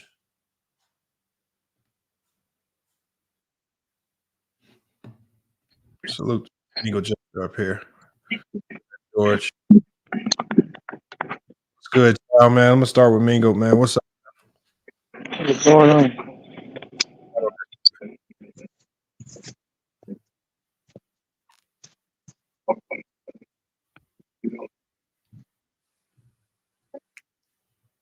You can hear me? I can barely hear you, but go ahead. You can barely hear me. No, I hear you now. Go ahead and cook. Go ahead and cook. Man, I don't know what. Well, I mean, it's a lot of stuff wrong with the Lakers to me. I mean, where do I start at, first of all? It's so much. Like, if you watch that Heat game last night and watch what they was actually doing and watch how the players, what the players were doing and all that. I mean, Darvin Ham can only coach what he got out there. And these guys, some of these guys don't go on this team. I mean, you got a LeBron James led team, so everybody say, and you got a team full of guys that can't even shoot. LeBron needs shooters around him. We already know that. That's the LeBron game. He needs shooters around him. The Lakers don't have any shooters. That's one X. Anthony Davis have to play defense. Anthony Davis have to play defense. He have to play too much defense. I'm gonna put it that way. He have to play too much defense, but he got to get back on the block. I mean, to guard the rim. Then he got to defend on the perimeter. Then he got to go over here and guard this dude. Then somebody else missed the assignment. He got to pick up this man. That's too much for one person to do. And everybody always complaining. Somebody he don't give him nothing on the offensive end because he got to do everything on the defensive end. Because you know D'Lo ain't gonna guard no damn body. Austin Reeves trash on defense. Cam Reddish can't play defense to save his life. LeBron gonna stand around and look at you. Who else it is to play defense? Anthony Davis. All that falls on Anthony Davis. And not to mention on top of all that, LeBron got to get off the ball, man. I just gotta say it. Somebody gotta say it. LeBron got to get off the ball. Period. That's it. Yeah, they need another playmaker. That's another thing. They do need another playmaker. LeBron got to get off the ball. He, like you say, he stops the offense. He slows the offense down. When he's not in the game, the offense is free flowing. Everybody getting the touch. Everybody, getting their shot off. When LeBron come in, he stagnates the offense. And look, yeah, I want y'all. If I can't be the only one that's seeing it. Like I'm watching it, and it's just sometimes it's hard to watch because it's just like dribble, stare, dribble some more, and I'm just like, I know you a good player, one of the greatest of all time, but this don't look good. Like teams have figured whatever he's trying to do, teams have figured that out. And it just ain't working against everybody. But hold on, we got Brandon in the chat, man. He said DeJounte Murray has never been an all-star. You said DeJounte Murray has never been an all-star. DeJounte Murray had made an all-star game in 2022, Brandon. I know, Brandon, I know you want to slice it up and dice it and say it don't count because you just one of them people that try to put asterisks next to everything. Unfortunately, Brandon, he was an all-star. He made the all-star game. He was an all-star. Man, Brandon don't know what he be talking about. Brandon, you tried to come in here to say the man has lost value after being an all-star. You just making stuff up. You know how many teams would vie for his services if the Atlanta Hawks publicly made him available? He'd probably have like 20 teams knocking on the Hawks' door trying to make deals. Come on, you got to stop, Brandon. So now you want to tell us how he's not an all-star, but then the Lakers should trade for him. You got to stop. Then you want to tell us how he shoots below league average, but the Lakers should trade for him when he's a below league average three-point shooter. Then why would they need him? It makes no sense, man. We got Go James Kingdom. We got rebranding True to King, man. Let me get to Go James Kingdom and make sure y'all check out, man. Go James Kingdom. Go James, man. You gotta bring those guys over here, man, that you be debating with. We got to get y'all in the debate circuit over here, man, because y'all be over there cooking, man. And I want to see some of y'all dip into the arena over here, man, on the big stage, and we put it up on the vote, man. Because boy, y'all be going in over there. I ain't gonna lie. What you got on this? Peace, man. Appreciate you, brother. Listen, man. I'm watching you break down the film, and I'm thinking to myself, is Darvin Ham doing the same thing? Right? You called out LeBron for a lot of things, and I'm not gonna argue what you called him out for. But is Darvin Ham doing that? Is Darvin Ham, like Popovich would do Duncan, calling him out in front of all of the team and letting him know that I'm holding LeBron accountable, like holding everybody accountable? That's the job of the coach. Do you think he does that? Do you think Ham does that? I think as a second-year coach, I believe that he's struggling with that. That's the main thing. So, okay, it's hard. You're right, because he's dealing with LeBron. LeBron's is a star, right? So let's move on from that. The other thing that I think a coach's job is to define players' roles, and I don't know if he does a great job doing that. Do you think Ham has defined these players' role? Even guys like Max Christie and Christian Woods, who we see good spurts from. But do you think these guys truly understand what their role is on the court when LeBron or AD's on the court? Do you think these guys are truly understanding what they're supposed to do in a game? So I believe that these guys know what their role is. I think the problem is the role that they're asking these guys to play is completely opposite of who they are. So, for example, a guy like D'Lo. D'Lo is a score-first guard. They're asking him to play make. Vander is a dunker spot type of offensive player and a defender, yet they're asking them to make corner threes, right? They are Cam Reddish is a slasher scorer, but they've come in and asked him to be an elite perimeter defender, corner three-point shooter. They're taking players who are not bad players, but they're putting them in the wrong roles. And then when you're not getting prolific performances out of these guys, then everybody wants to complain and say these guys are bad. This is one of the reasons why when you see a ton of guys leave the Lakers, when other teams put these guys back into their natural role, like a Malik Monk that just dropped 37, like a Jordan Clarkson that just dropped like 39 the other night, like Malik Beasley, who's over there thriving in the starting lineup with the Bucks. I mean, when you put these guys in their natural role, and you don't, and then as a coach, you just kind of tell these guys, look, I know you're not the greatest defender, but I got you out here because of this. This is what I want you to focus on. We'll coach around the other stuff. But I think they're putting so much of an emphasis on all of these guys like Austin Reeves. You got to be a great defender. D'Lo, when you come out, you got to be a great defender. No, you should be telling D'Lo you need to go out there and be the D'Lo that got you in this league. Be the D'Lo that teams worried about when you was in Brooklyn. Don't come in. Don't be this passive version of yourself that is not aggressive and attacking, and you're not putting any pressure on these defenses. And I think that's when Gilbert Arenas made a good point. I think defense can also be you as an offensive player attacking them back, and you could actually utilize a guy like D'Lo for that. But if you just have him out there being passive, swinging it around the perimeter, and he can't play his natural game, it's just like, okay, this is why the results don't look right, because that's why I said, if the roles are established, you just got to get the right people in the roles. You need catch and shoot shooters in there. That's why I say Bogdanovich, Kelly Olynyk. People laughed at me when I said the Davis Bertans. And yeah, these are not splash names, Corey Kispert and these guys. The one thing that they are elite at is making shots. So, I mean, look, I don't know, man. Lamont, you put it so nicely. You always so nice with it. You have players out there for the same reason you're saying. They don't want to come play with LeBron because they have to change their game so much to play with him.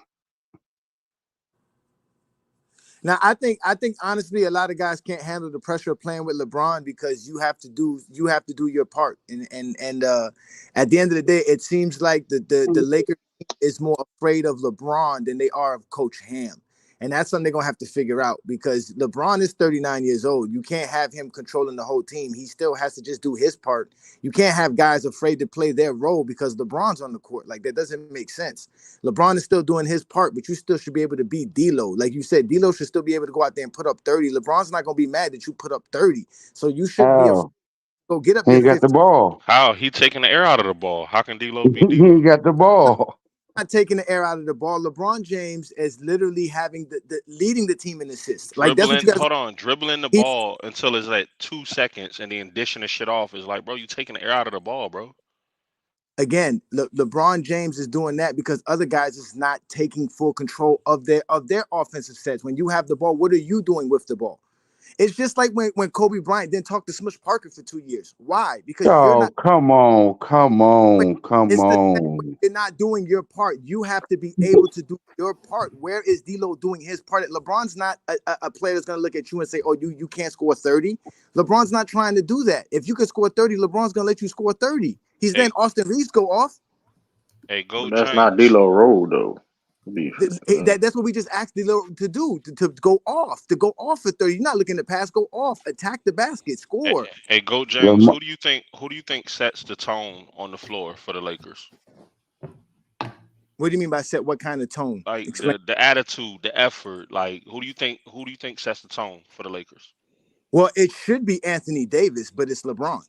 Oh my God! Okay, right. So you're making our point, right? So when you say it's LeBron, and we're telling you, we notice that there's a lack of effort, there's pouting, there's not getting back on defense.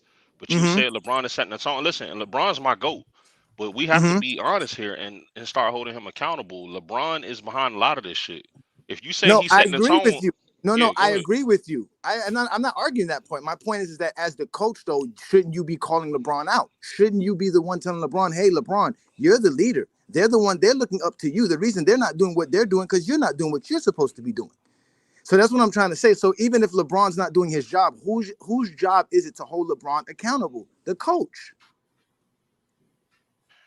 No, and that's where, and you know what, Go James? I said, if there's any significant indictment that I will put on Darvin Ham is that dynamic because it's on him to ego check the best player. And I tell people all the time, if you're the head coach in the NBA, that's one of your primary jobs. It's just managing the egos. Some of these guys don't even get jobs because they're great with the X's and O's. A lot of these guys just get jobs because they just great with managing egos and managing these, all these guys and just getting people to buy in. I think, and when it goes wrong on you, then you have situations like you saw with Brad Stevens in Boston or Doc Rivers, because Doc Rivers has dealt with that a lot and being able to lose in locker rooms because he can't manage the egos anymore. So, that's just one of his weak. But the thing is, you got to understand, as the Laker organization, how do you not know this when you decide to hire a first-year head coach in Darvin Ham and he doesn't bring in any significant assistants who can be that voice? Like, it's just. Well, my thing is, Darvin Ham ain't gonna say too much to LeBron because he don't want to get fired. That's Hey, I don't know. You hit it right on the head. But at the same time, though, he's not going that way. Yeah, but at the same time, though, he's gonna get fired if he don't say something. He damned if he do, he damned if he don't. But at the same time, though, going back to Lamar said, if you're an NBA head coach, that is your job. Like it is your job. So at the end of the day, though, like you said, listen, I gave Darvin Ham the benefit of the doubt because he is a second-year head coach. But at the end of the day, we gotta be real. We gotta judge the performance. Like I said, it's not been good. That's true. And also, it's not just on him. The roster construction is terrible, in my opinion. And like I said, I'm not surprised, and I'm not surprised. Let's be honest, it's not surprising it got this far. Let's be real. Darvin Ham wasn't even the first choice of being the head coach for the Lakers. Let's be honest, he was like a last second choice, and Darvin Ham. I mean, it was y'all other really people. not being It was a lot honest. of people. It was a lot of the people. But like Y'all Darvin not Ham being honest. and hold up, bro. You ain't no bro. Like I'm Y'all trying to get not my being take off. honest. I'm trying to The get my take man, off, bro. the man Bro, just took him to the Western Conference Finals. Now y'all want to fire him. Y'all not being bro, you honest. not letting me get, bro. You just gonna cut me off, bro. Like Because y'all not being you honest. gonna cut me off, bro. You didn't let me finish. Like I never said I never said he shouldn't be coaching the NBA. I'm just judging what we seeing now. He did an excellent job last year. To your point.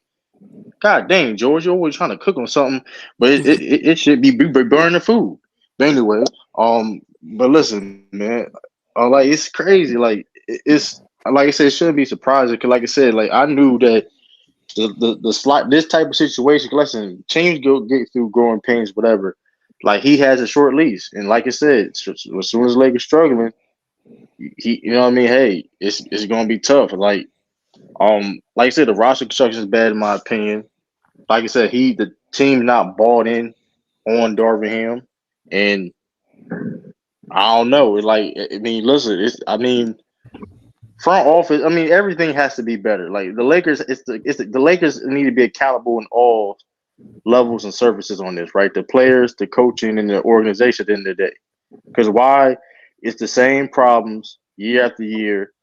You know what I mean? Since they won their championship, you know what I mean? Egos, chemistry wise, coach. You know what I mean? So, I mean, what something got to give at some point. If Rob Pelinka does Lakers need a new GM, or I mean, something got to give. You know what I mean? Something got to give because it's the same issue every single time. You just bringing in Doc Rivers ain't gonna fix the problem. Bringing in bringing in random they need role players.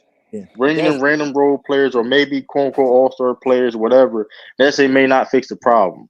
Just because you have to build you have to build chemistry, you have to like everything. Everybody has to be in accord to be successful in winning the NBA. We get that, but at the same time, though, you gotta understand this too. Just a few weeks ago, in the in-season tournament, nobody was saying that about Darvin Ham. They were playing good. When you win it, listen. When you win it, you now playing all good. of a sudden he can't coach and he don't know basketball and he's just the worst coach But ever played. No. But hold on, Mingo, you're right. I don't think it has nothing to do with X's and O's. I think we all know. I mean, anybody that knows Darvin Ham knows he's the defensive guy, right? One of the reasons why the Lakers have been consistently pretty good on defense. They have some flaws defensively, but for the most part, defense hasn't been the biggest issue.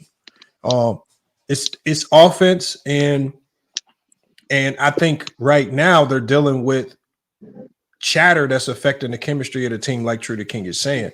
And so what we're saying is, and like what I said yesterday, I said I feel like somebody's going to have to be the fall guy. And I believe that Darvin Ham is just going to be the fall guy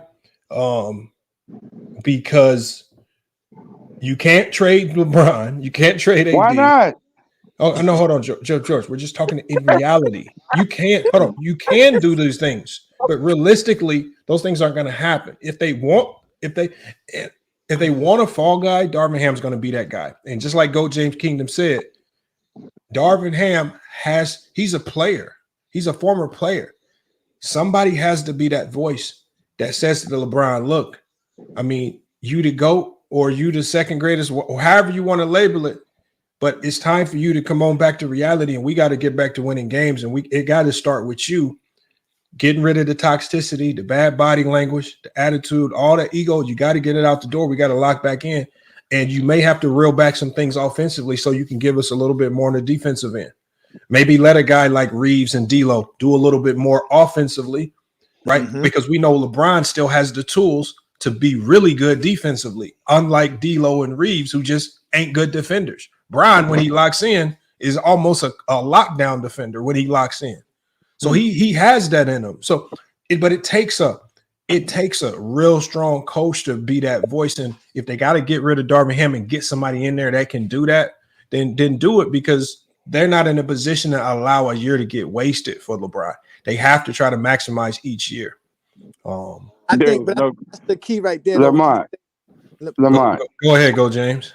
No, because you stated something about why they hired him. They knew that they were going to have these troubles hiring a rookie coach, right? So you knew you were going to have these struggles, but they also hired him because he was the tough guy, right? Because the way he played basketball, the way he and his character. So the team was supposed to take on that tough attitude. That was what we're supposed to see out of the Lakers. But for some reason, he's took in the LeBron attitude. We all know LeBron is very playful. He's very childish. They say he's smiling all the time. He doesn't take things too seriously. But that's not what Darvin Ham should be doing. He should be the serious guy that we all know Darvin Ham to be.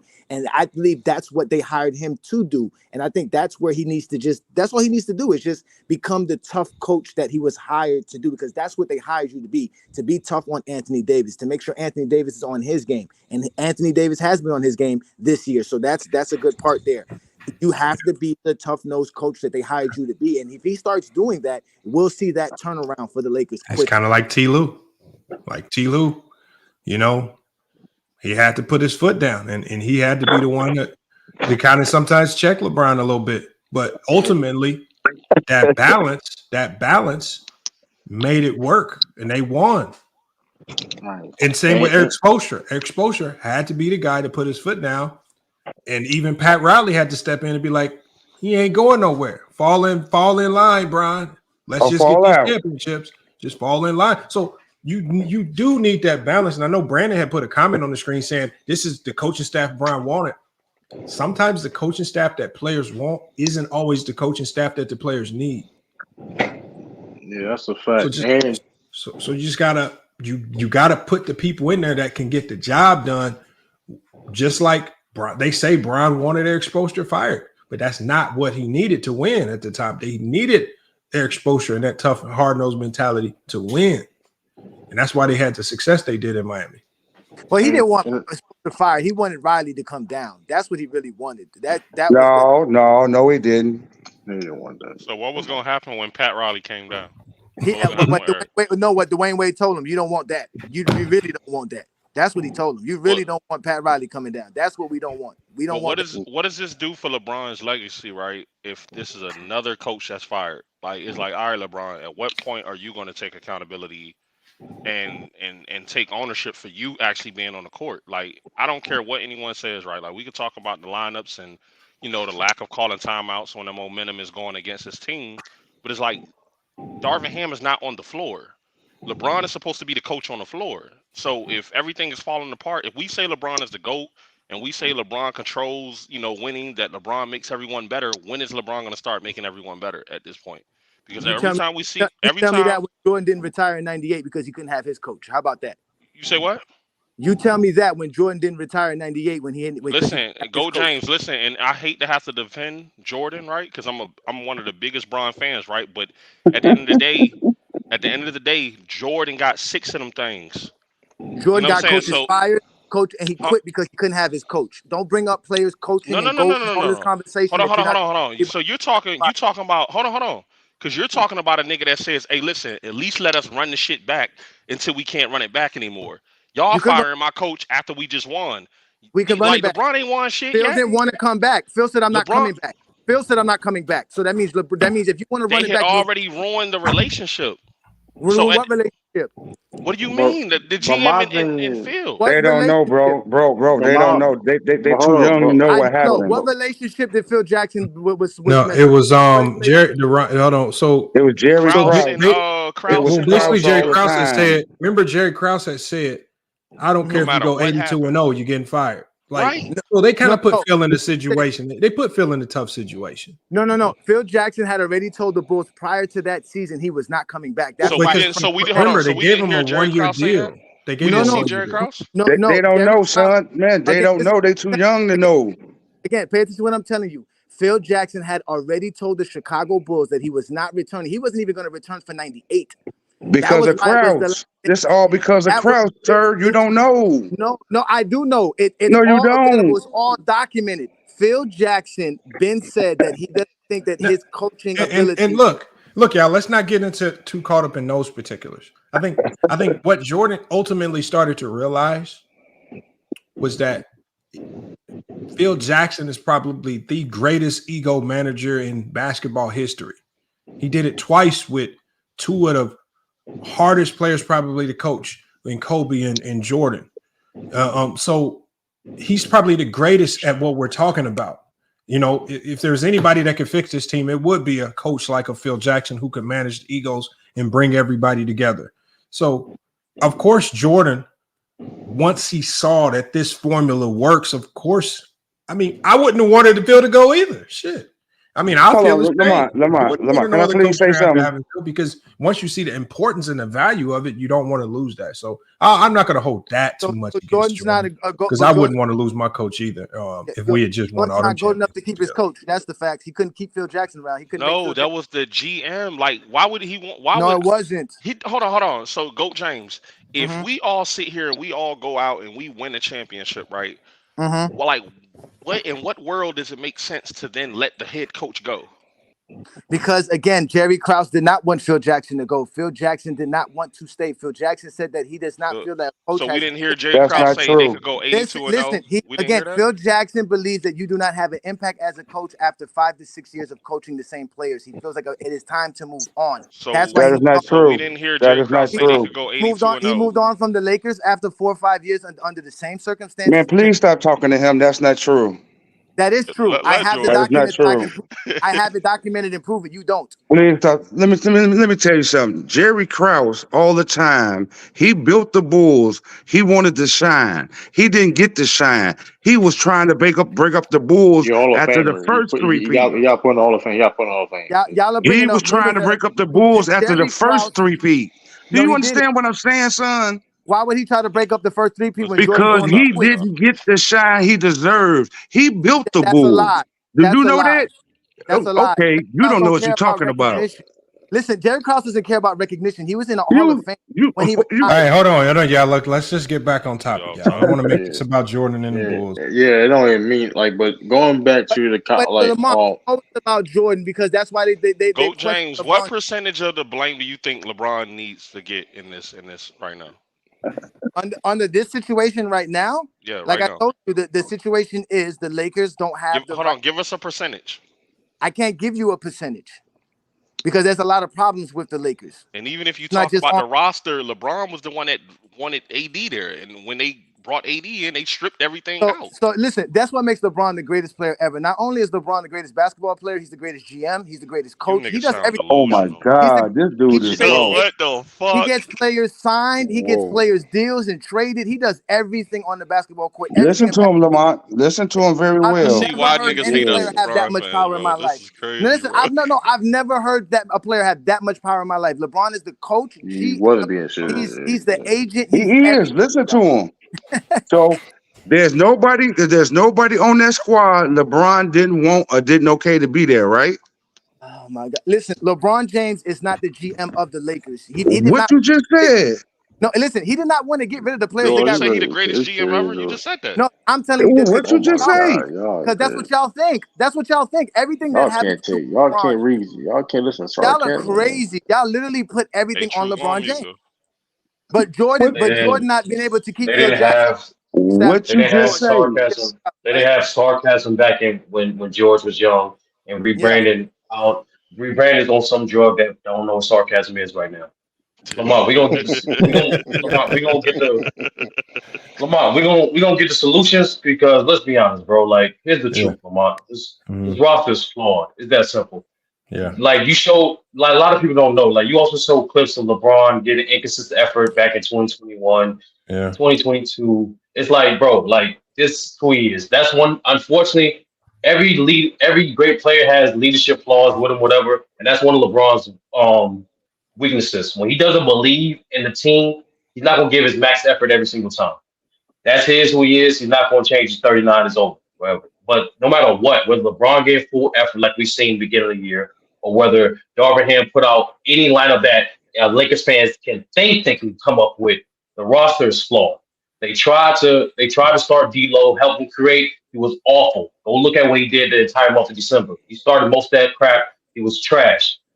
They try to keep Reeves and D'Lo in the beginning of the year on the floor to help with spacing. They kept getting cooked. They're not athletic enough to keep up with the elite guards in the West. Darvin Ham tried to do what he do best, go back to defense, more defensive line than mine. But the problem is You get no consistent floor spacing. No one's being treated as a threat from three. Hence, the floor is strict on LeBron and AD. The roster is flawed. There is no combination. There's no lineup that Darvin Ham can put out there that will give you a good balance of both spacing and defense. The problem is this team can't shoot. It's that simple. They need to trade for shooting. And like it kind of alludes something you alluded to earlier in Lamont in your stream about Kobe Bryant's leadership with Smush Parker. At the end of the day, no matter what, calm down, take your medicine, you'll be all right. Why you bringing up Kobe? Why you bringing up Kobe? You about to find out. Drink your prune, sip the prune juice. You about to find out. No matter what championship contending team, you need multiple leaders. You need multiple communicators. And like I said on that stream, it's not coincidence the fact that majority of LeBron's successful teams, he had a vet on the bench. Matter of fact, a vet is always on the bench of most championship contending teams. All championship winning teams have a vet on a bench. It's not more so for the starting unit, it's more so to relay the message to the bench unit as well as to hold the star players accountable. Multiple players from the Celtics on 08 tell you James Posey was the leader alongside KG. Now, James Posey was nowhere near as impactful as KG as an individual player, but he still was a mainline communicator holding everybody accountable. The point is, I think, and the one solution is on top of the Lakers trading for shooting, they also need to get that vet. They need to just get a guy from the buyout market, a guy that help not only hold LeBron accountable, everybody else on that bench accountable too. It's not just LeBron. The Lakers ball watch. They, for some reason, this is supposed to be a better rebounding team. What they are now, they're middle of the pack. There's no reason for that. That's not all LeBron. They all watch AD contest rebounds. They all don't gain rebound. They all don't secure offensive possessions all the time. That's a team problem. And at the end of the day, Darvin, no matter all y'all Darvin Ham naysayers and whatnot, Darvin Ham cannot put effort into these guys. No matter what no matter what incentives he say, the players got to put the effort in. The players got to make the shots. And like Lamar always said before, no matter what, there's no elaborate X's and O's. Any play can get work in the NBA as long as you have the right execution and effort to. So if the player's not executing the play, there's nothing possibly Darvin Ham can do. Matter of fact, Darvin Ham is trying the fact that he's switching up these lineups and switching up these defensive schemes. He keeps trying to see what sticks to the wall because this roster is flawed. But about fall, I didn't want to interrupt y'all going down a narrative spiral again. Proceed. I'm going to continue smoking this 49ers pack. This nigga's 30. Hey, and look, so you know some players. I'm gonna tell you some players that are actually that from what I'm hearing on the market that nobody's really talking about that I think are in the reach of the Lakers and could actually make a difference if they start to if Darvin Ham puts his foot down and puts a little bit better culture around the team. But and a lot of people are down on this guy, and he hasn't really. But from what I'm hearing that Spencer Dinwiddie is out there available. And Dinwiddie to me is a guy that's played behind stars. He's playing behind the Lucas. He kind of knows how to fit into that role. He can make tough shots. He can make big shots. He's a great catch and shoot player. He's going to give effort on the defensive end. And then they also have a couple other guys on that roster, Royce O'Neal and Dorian Finney-Smith. That's all I was about to ask you about. I'm saying that these guys, look, they're not the flashiest names, but they solve a ton of your problems, right? Imagine if you got Reeves and Spencer Dinwiddie coming off your bench. I think that could be decent offensive firepower, especially if you leave a Brown or an AD in with that group. And I think you don't really have much drop off, and you can give teams a significantly different look. And your point of attack doesn't look the same with all that pick and roll. But I like those two guys, but I just keep hearing some of the same names get thrown out there that just to me aren't realistic, like the Zach LaVines, for whatever reason. They like sexy names in LA. What does Zach LaVine solve for the Lakers, like with the issues, Lamont? What do you think like Zach LaVine would solve? I mean, he helps with scoring, but the problem is where Zach LaVine is going to hurt you most.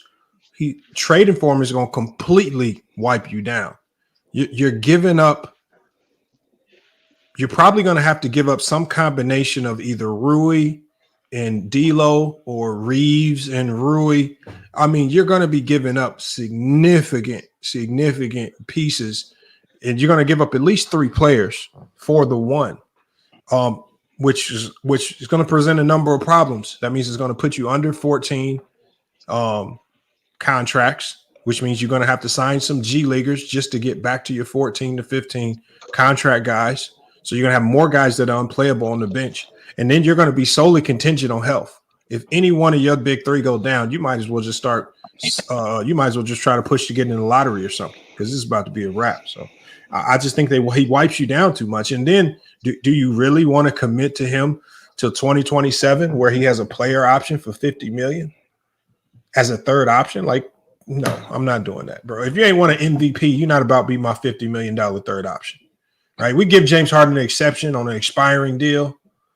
But if you ain't a former MVP, don't come talk to me about being a $40 million player and I'm trading for you. No, I'm not trying to hear that. He's never won.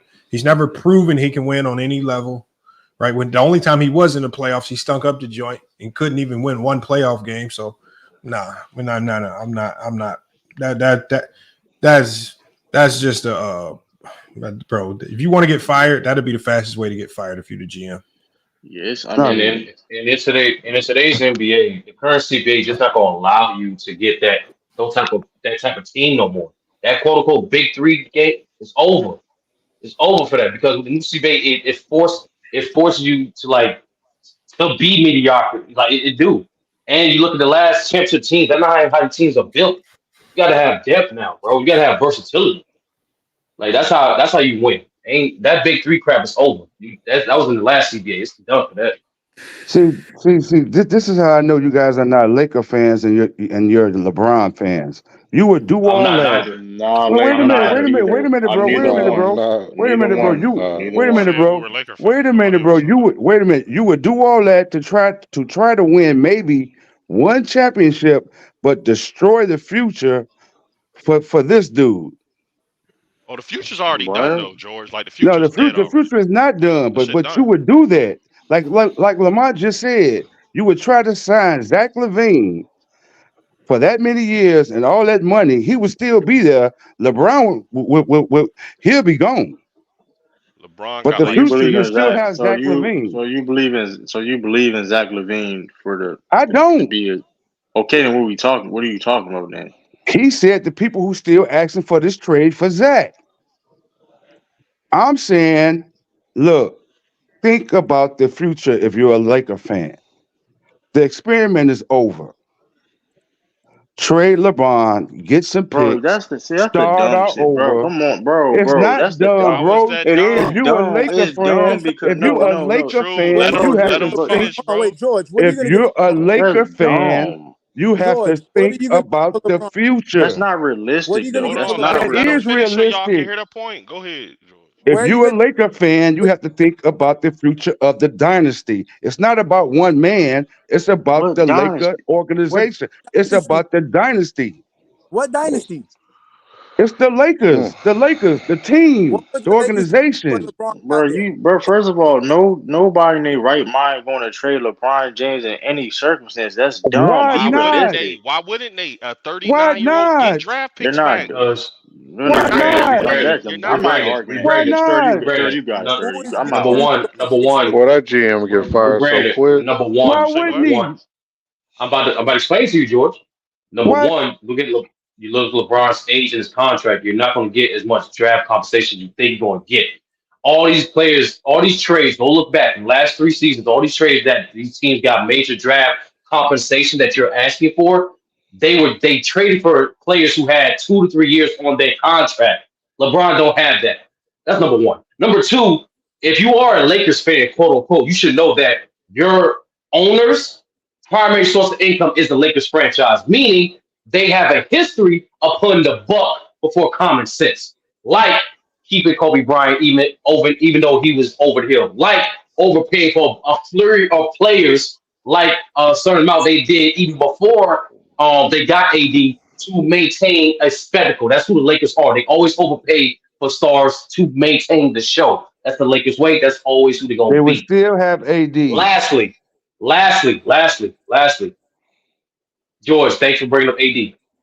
They kind of showed you when they gave LeBron that extension that how much faith they had in AD. They kind of showed you that. So if they don't think AD can be a centerfold to carry a franchise as big as the Lakers, why do you think so? Because, in my opinion, they could trade him back. They could trade him back to Cleveland for Donovan Mitchell and the other guy that. Wait. You think they're gonna get? Hold on. You think they're gonna give up Donovan Mitchell, a young Donovan Mitchell for LeBron? Hold on. Just listen. LeBron James. Just listen. This is y'all. You all are laughing. This thing is about money. It's always been about money. What are you talking about, Dan? What are you talking about, Dan? It's always been about money. Shit, you talking, man? Listen, you listen. Lakers trade LeBron James, man. It's just an Lakers trade opinion. LeBron. You might as well sell your franchise. It's just an opinion. Listen, we understand. Listen, it's all about opinion and the future of the Los Angeles Lakers. I get that. You guys are LeBron fans, and you won't give up. No, I'm not. I don't even like You won't LeBron. give up. What are you talking about? You keep saying that shit don't make your point. All right, You one saying sensitive that nigga don't at a make your time, point. yo. One sensitive nigga at a time. Go ahead, True. The point. This is ridiculous. The point is this though. At the end of the, we understand that building having a guy's third eye as your driving force in the team is not ideal. We all understand that, but the reality of the situation is they can't just afford just to trade LeBron James. First, maybe you trade LeBron James, you might as well sell your franchise, bro. Because like that's just dumb. What? You might as well just trade your franchise. The Lakers were around before that. You understand, but okay, the point is this though. The Lakers, listen, like you didn't hear what Sturdy said. Listen, they're the ownership make their money off of the Lakers. So if you're gonna have your biggest cash cow, rather right now for the Lakers is LeBron James, It's the one that's just crazy. putting time out. Listen, the one that putting the people in the seats. Because let's not forget. I don't know if y'all remember this. I don't know. It was like 2 seasons ago when LeBron James got hurt. They took their game off of ESPN that night. It was like they had a national televised game. LeBron James get hurt. That don't mean that people wasn't in the stands. Listen, you're not listening, but you're not. No, you're not listening. You're not listening. But listen, that's just an example of my point. Is this? You trade a guy like LeBron James off their team, they're gonna be losing, and they're gonna be losing money when it comes to revenue of the team. So it's like it's a lose-lose situation because you're not gonna get that much back for LeBron. No, you're it's not gonna get that much. That First of all, proves you don't know nothing. When you trade him, you're not gonna get that much back. You're not getting no The dollars. Bulls sell out every night, and they're not even on TV. Kobe fans, they were okay with Kobe letting Shaq go and losing years with Kobe. They don't care about that. They were The fine Bulls sell out every night. fine with that. But LeBron could raise 2 banners for them, and they complaining. That man ain't a Laker fan. He a Kobe fan. I'm a Laker fan. I'm a true Laker fan. I'm thinking about the organization. You worried about one man. No, you're not, bro. You saying you trade LeBron? First of all, and here's how you gonna get players. Then how you gonna get big free agents? And they looking at y'all trading LeBron because they still got AD. Listen, if the Timberwolves, if the Timberwolves could get all them picks they got for Rudy Gobert, y'all don't think the Lakers could get? Timberwolves are stupid. Timberwolves are stupid. Hold on, you can have a Timberwolves franchise. If they trade LeBron, that's a bad example. AD's gonna ask for a trade immediately. He's not gonna stick around. He's still in LA. Fool, you crazy? You trade LeBron. Hey, G League, hey, them two-way, you crazy? Hey, man, them two-way league players gonna ask for a trade. Y'all don't know will say sports. this: only Lakers fans, not niggas for winning champion. Only Lakers fans will attack their own players who actually bought rings to the city. He's not worth. Get real, son. Kobe fan. Stop. Kobe fan. He's not a Laker fan. I'm a Laker fan. I'm a real Laker fan. Johnny. Actually, a real Kobe fan will actually follow what Kobe said, which was verbatim. LeBron's part of the family. We should accept him. One of his fucking last words he said to the Lakers family: "Niggas don't want to honor it." No, but you're a Kobe fan though. You're a Laker fan though. But they'd rather talk about Kobe raising up a banner, not a division banner. That's what they'd rather talk about than talk about Kobe accepting LeBron though. That's their problem because they're not real fans. They just like to hate on LeBron. That's why GOAT James Kingdom exists, because people like this all day long just lying, making up. Bro, I'm talking about the future of the Los Angeles Lakers. But that's I'm not not worried solution, about bro. trying to win one championship but that's not out of realistic solution. this one man who maybe or maybe not be able to do it. But What's that's the not future realistic. of the Lakers? What's But the at the end of the future? day, well, speaking about the future of the Lakers, do y'all think that Darvin Ham's going to be the coach next year, or is this his last year? Nah, they gonna scapegoat him. I ain't gonna hold you. How it No, it look like depends. he It might get depends. fired, man. I Minor. ain't gonna how it look like right now. Nah, I minor. ain't It gonna hold you. depends. It depends on. Hope not. It depends on what they trade for. Like, it really depends on that because let's be honest. I understand Darvin Ham got his problems and all that stuff, yada yada yada. But it's already proven when he has the right pieces, personnel on his team, Lakers compete. That's just a fact. It's proven. Listen. This dude got this dude in a year and a half got 3 different rosters, bro. But Sturdy, you don't think they have a roster right now? You don't think the Lakers are good enough to be a 6th seed, 7th seed, 5th seed? No, because Not in the West. in today's NBA, especially in the West, in today's Man, NBA, put him in the ground and put some water on him. bro, you cannot be successful in the regular season to the level that you just said without a competent offense. And the Lakers can't have a competent offense without adequate floor space. In today's NBA, you just can't. You can't. So Sturdy, let me ask you this: if they don't win, what's going to happen next year? What you gonna say next year? Well, get to it, nigga. I don't know. Nigga. No. I ain't There's a trying to lot hear going that. on. What's gonna happen next year? You gonna roll with a 41-year-old or a 40-year-old? You still gonna roll? That's how that works, George. You jump from 39 to 41. Let's be honest. Damn. LeBron only got about. LeBron got at I ain't max hear 2 that. years No, left. no, true. I'm doing what George does all the time. Selective hearing. Oh yeah, what you gonna do? That's funny. What you gonna do, Sturdy? When they don't win this year, what you gonna do next year? George, what are you gonna do? You the Laker fan? Nobody. I'm I going, don't think like I nobody up here said, said they Laker fans. the Nigga. experiment is over with. It's time to make a move. George, let me ask you, George. Was the experiment a success? No. Y'all got a ring out of it, nigga. Let me hold on. Let me say something. Lamont just said it. Everybody who did something had their homegrown team and grown it from top to bottom. When he had the young talent, he made them trade it away. He should have kept it. I was trying to say that. Kept it for what? To not win the championship? You didn't know that. Wait, what did he do? Yes, he did. He won a bubble ring. Come on, bro. What did Ingram go do? What did you didn't keep it to find out. George, you knocking 2020? Yes, I'm knocking that, bro. Oh my God, yo, Laker fans. Hold on. Right now, today. No, what George is doing? Hold on. What George is doing today is knocking the trying to get championship. Clarkson back. The Lakers. You wish you had Josh Hart back. You wish you had all these guys you had before. You trying to get back. That's a terrible take. That's a terrible You wish take. you had him back. George, you want to take away a guaranteed championship for maybe I might win a championship? What you mean a guarantee? What you talking about? It happened. They won. It happened. It happened, niggas. They said it was a setup from the beginning. Oh, now it's a setup. Now, so they didn't want to be in there. They didn't want to be in there. Hold on. Let me ask you a question. How many teams played? How many teams played in the bubble? Wait. So the Lakers are getting knocked for actually taking the shit serious? Why don't we knock the How niggas many teams played in the bubble? George, 16 teams played in the playoffs, George. 16 teams. Okay. George, give me a headache. Okay. He trolling, bro. Like this has to be a troll, bro. Not 16 teams is not a playoff. That's not George Field. How many? It was 22 teams, right? That season, right? George, let me ask you a question. No, it wasn't 22 teams that season. George, would you How have many counted, games did they play? George, would you have counted the bubble loss if LeBron would have lost? Let me ask you a question. Was any team able to make trades or pick up players to help them for a playoff push? Ignore that question. Was it done during that season? The trade deadline is over. You can't make trades. I asked you that. I said during that season of 2020, was any team able to make trades or pick up players at the end of the season for a playoff push? 2020, the league didn't end until 2020. So should they should count?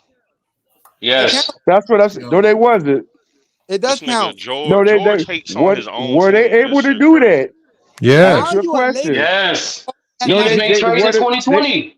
They were not able to make trades. They were not able to pick up players at the end of April.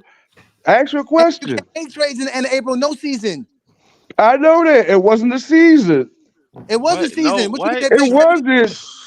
They The played trade deadline passed. Bro, Trade why deadline are y'all passed. Man, that arguing was this not a with season. him? There was not a Let's season get in back the on bubble, topic. man. Y'all want to get back on topic? I Yeah, know. Y'all yeah. lame right So now, that shit yo. shouldn't count. We got a new You shouldn't speaker. count. They take you off I this. know. Hey, yo, Ralph, get your uncle, Ralph. What you talking Y'all hear about, me? True? This is Your ass be over there guarding camels. This What is you why talking Lakers about? fans deserves less, yo. Like you niggas Hold aren't on. appreciative of Who shit. this dude talking about? Not a Lakers Laker fan. He's a Who is Kobe this? fan. George, Stop calling him a George. Laker fan. No, He is who a that I dude just talking asked you a about question. Lakers? I asked you two questions. Hold on, Were they George. able to make trades? Were they able to pick up players at the end of Yeah. March and April? Yes. You can never. You can't do that Like when is anyway. the trade deadline, You George? can't, I know it George. wasn't. You can't do that in the regular season. How George, come you you can't do would? that in any season. What? George, you cannot do that in any season. You cannot make trades in Isn't April the in any trade deadline season. in like February or some shit? This man on that Yeah. trade deadline is Yes. crazy. Like, what are you What? talking about? So George, you're making a point for the trade deadline that even in the regular season before COVID, the shit they wouldn't have been able to make a trade in April. Dumb. I'm talking about. You know when they're able to pick up players at the end of what, Rebrandon, why February are and you March? entertaining They're able this? to add players off Please, of let's get waivers and back stuff on like topic. that. I don't know, bro. Did they have You an know off what I'm talking George? about. George, Y'all did they act have like y'all don't know. George? Hey, Did they have look. So let's get back on topic though, yo. Like, cause this shit I is know. like we so far off. Don't because act we talk stupid. to a Kobe fan. That's what happens when we talk to a Kobe fan. Bro, why you keep bringing up Kobe? He got nothing to do with this, bro. I know. Stay on Kobe top. fan. They can't help it. Kobe Bro, fan. That's Y'all need why. to y'all fans. That's bro, why. your name is That's why Kobe McCants went James off. Kingdom, bro. They can't help it but to bring up Hey, Ralph, Kobe. you, all I Ralph, gotta you ain't say is helping it. Kobe. You ain't. I get You a Kobe ain't. fan, but I get one. You All ain't I helping gotta it, say Ralph. is Though. Kobe. You good. Kobe never quit. Kobe never quit. What do you LeBron mean he quit. stopped shooting in the Bro, game stop 7? bringing up Dumb. Kobe. That's what y'all talking To about. show Kobe you. didn't be on his team when he told him to get To prove back. a point, dum dum. did that because he wanted to prove All that right, he could Lamar, it's pass time to to his wrap this shit teammates. up. People We're call him talking about flawed. 2020 He didn't quit. How did he quit? That's not Chill. quit. That's called quitting. bro. Hold No, on, but he Jay, wanted to do that so he could pass. Jay, my only question was you came up here just to say that. What's the point in saying that? What does that accomplish for you? I'm just tired of the LeBron jock sniffers, man. Okay, So okay. you want to be a Kobe Okay, jock hold on, sniffer. no. And my even still, you came up here to say that Kobe never quit because you're tired of LeBron jock sniffers. How does that impact you? How does that impact? Oh, No, I'm just saying. Lamont, come on, Lamont. I'm just saying. I'm just tired of the LeBron jock sniffers No, always nobody's. talking crap about Kobe, man. But nobody's hearing that, Jay. Only you hear that. And we have to talk about LeBron because he's on the team currently. How dare We don't LeBron have to talk about Kobe. Oh my God, Like LeBron. James Hey, hold on. Let's ask Jay. Hey, Jay, who do you blame right now for the Lakers' woes right now? Like, what do you blame? Do you blame Ham, LeBron, AD, who? I blame LeBron because he picked the team.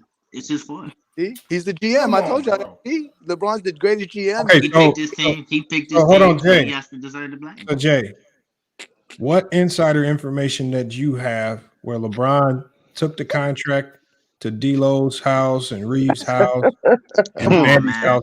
Hold on. Come on, Lamont. What makes you think LeBron signed any player? Why do you say that? Dude, you know LeBron James picks. Okay, but no, I'm saying why do you say that? Oh, look, Jay, I'm conceding to your knowledge. I'm going to consider you an expert on this, and so I want to know where. I just want to know where you're getting your facts from, because if you have an insider that's giving you information, Lamont, put him on the big screen. I just need you to tell me who.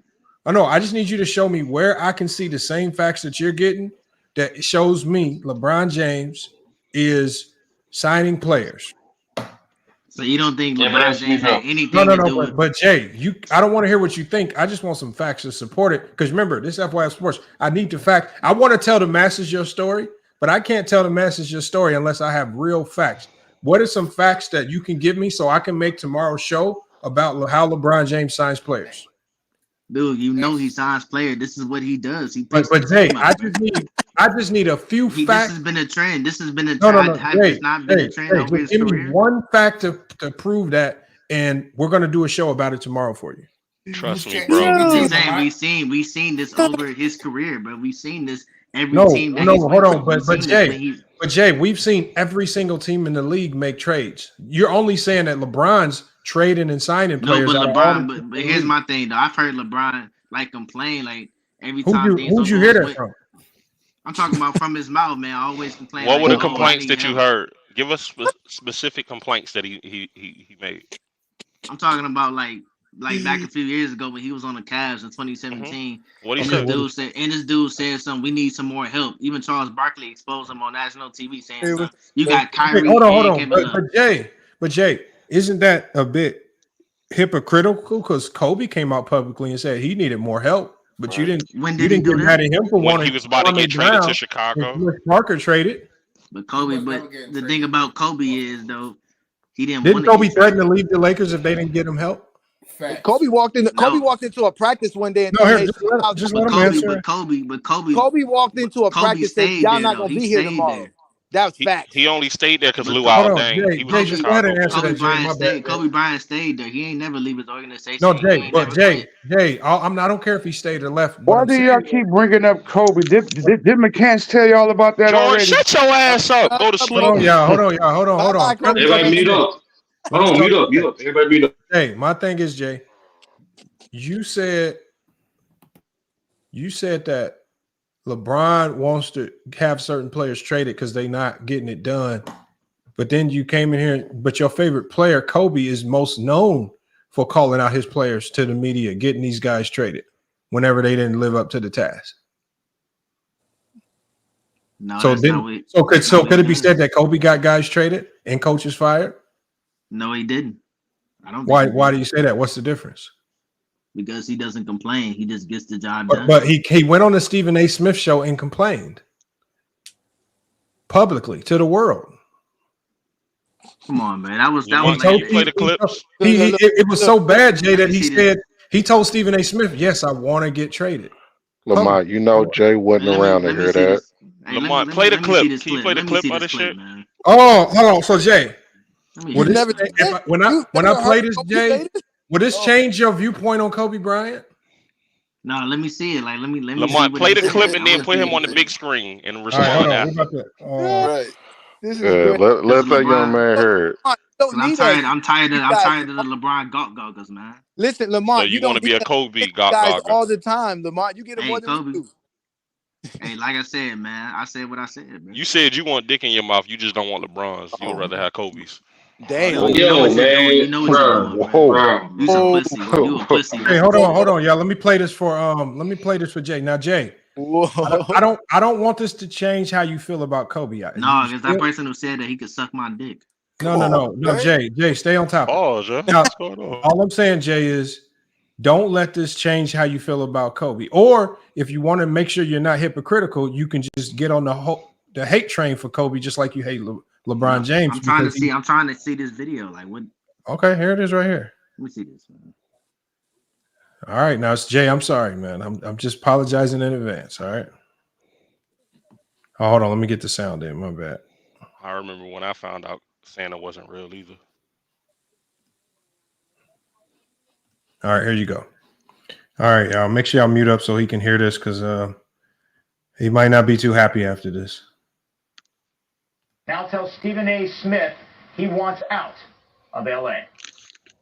When you with the organization for 11 years, you've been a fan of theirs growing up, and you just love everything about the organization in terms of the players and the history and fans and the city. To go through something like this is extremely difficult.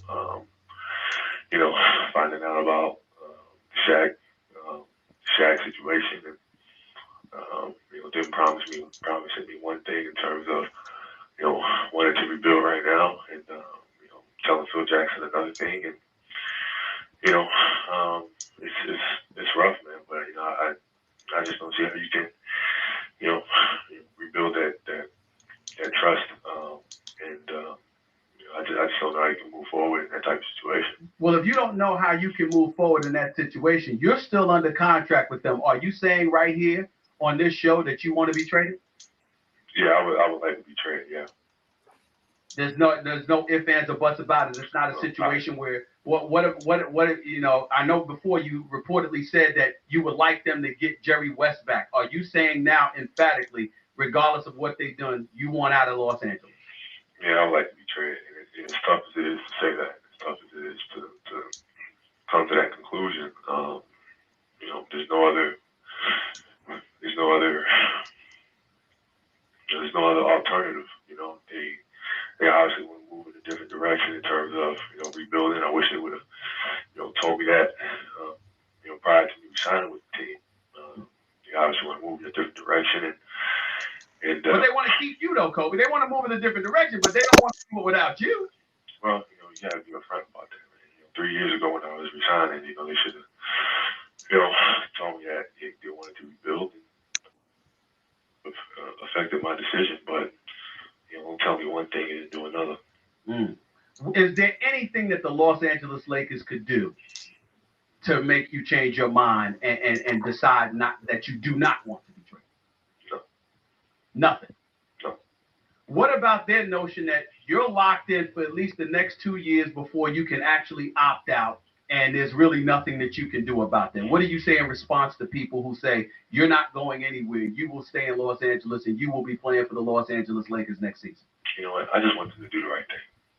Do the right thing, man. They know what they did. You know what I mean? They know the situation that they painted.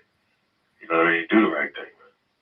Do the right thing. You know you was trying to rebuild. You told me something different. I resigned because of what you promised me.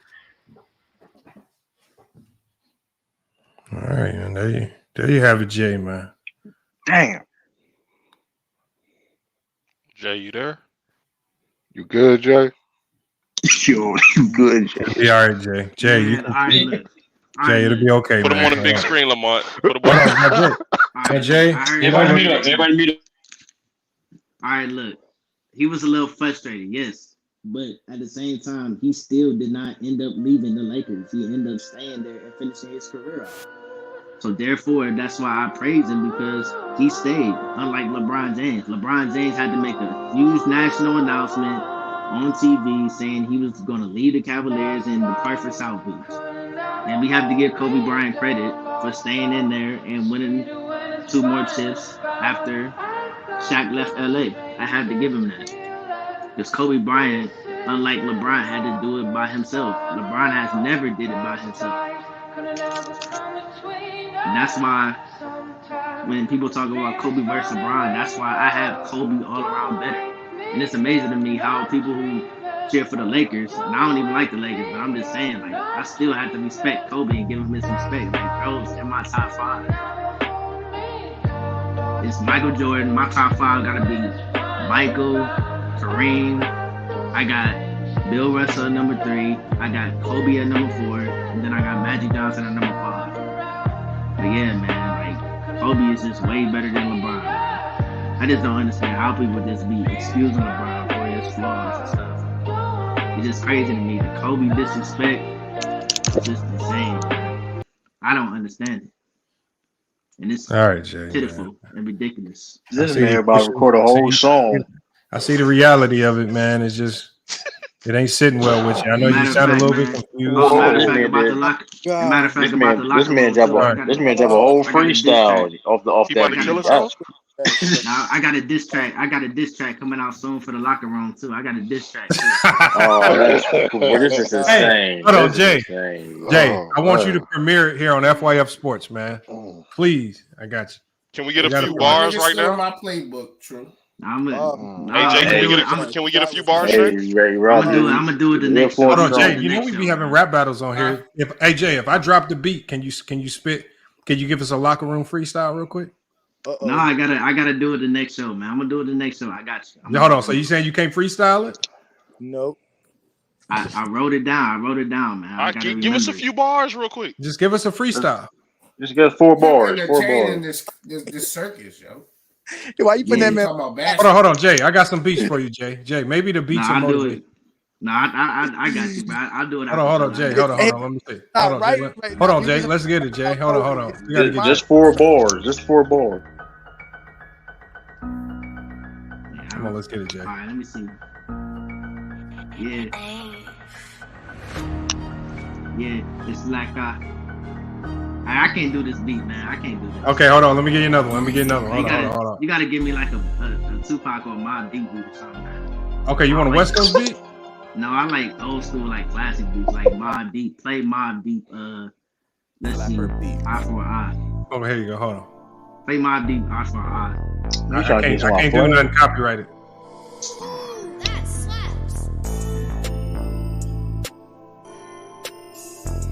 All right, let's go, Jay.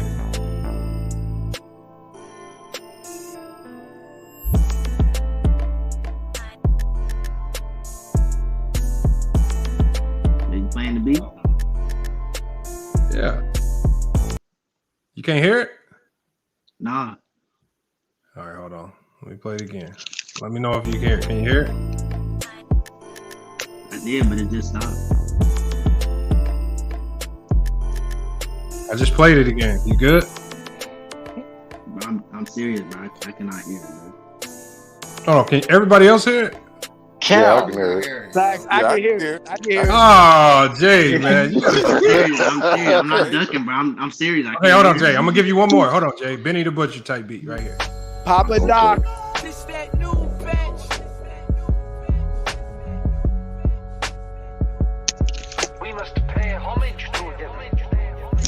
You gotta turn that up, man. All right, I got you.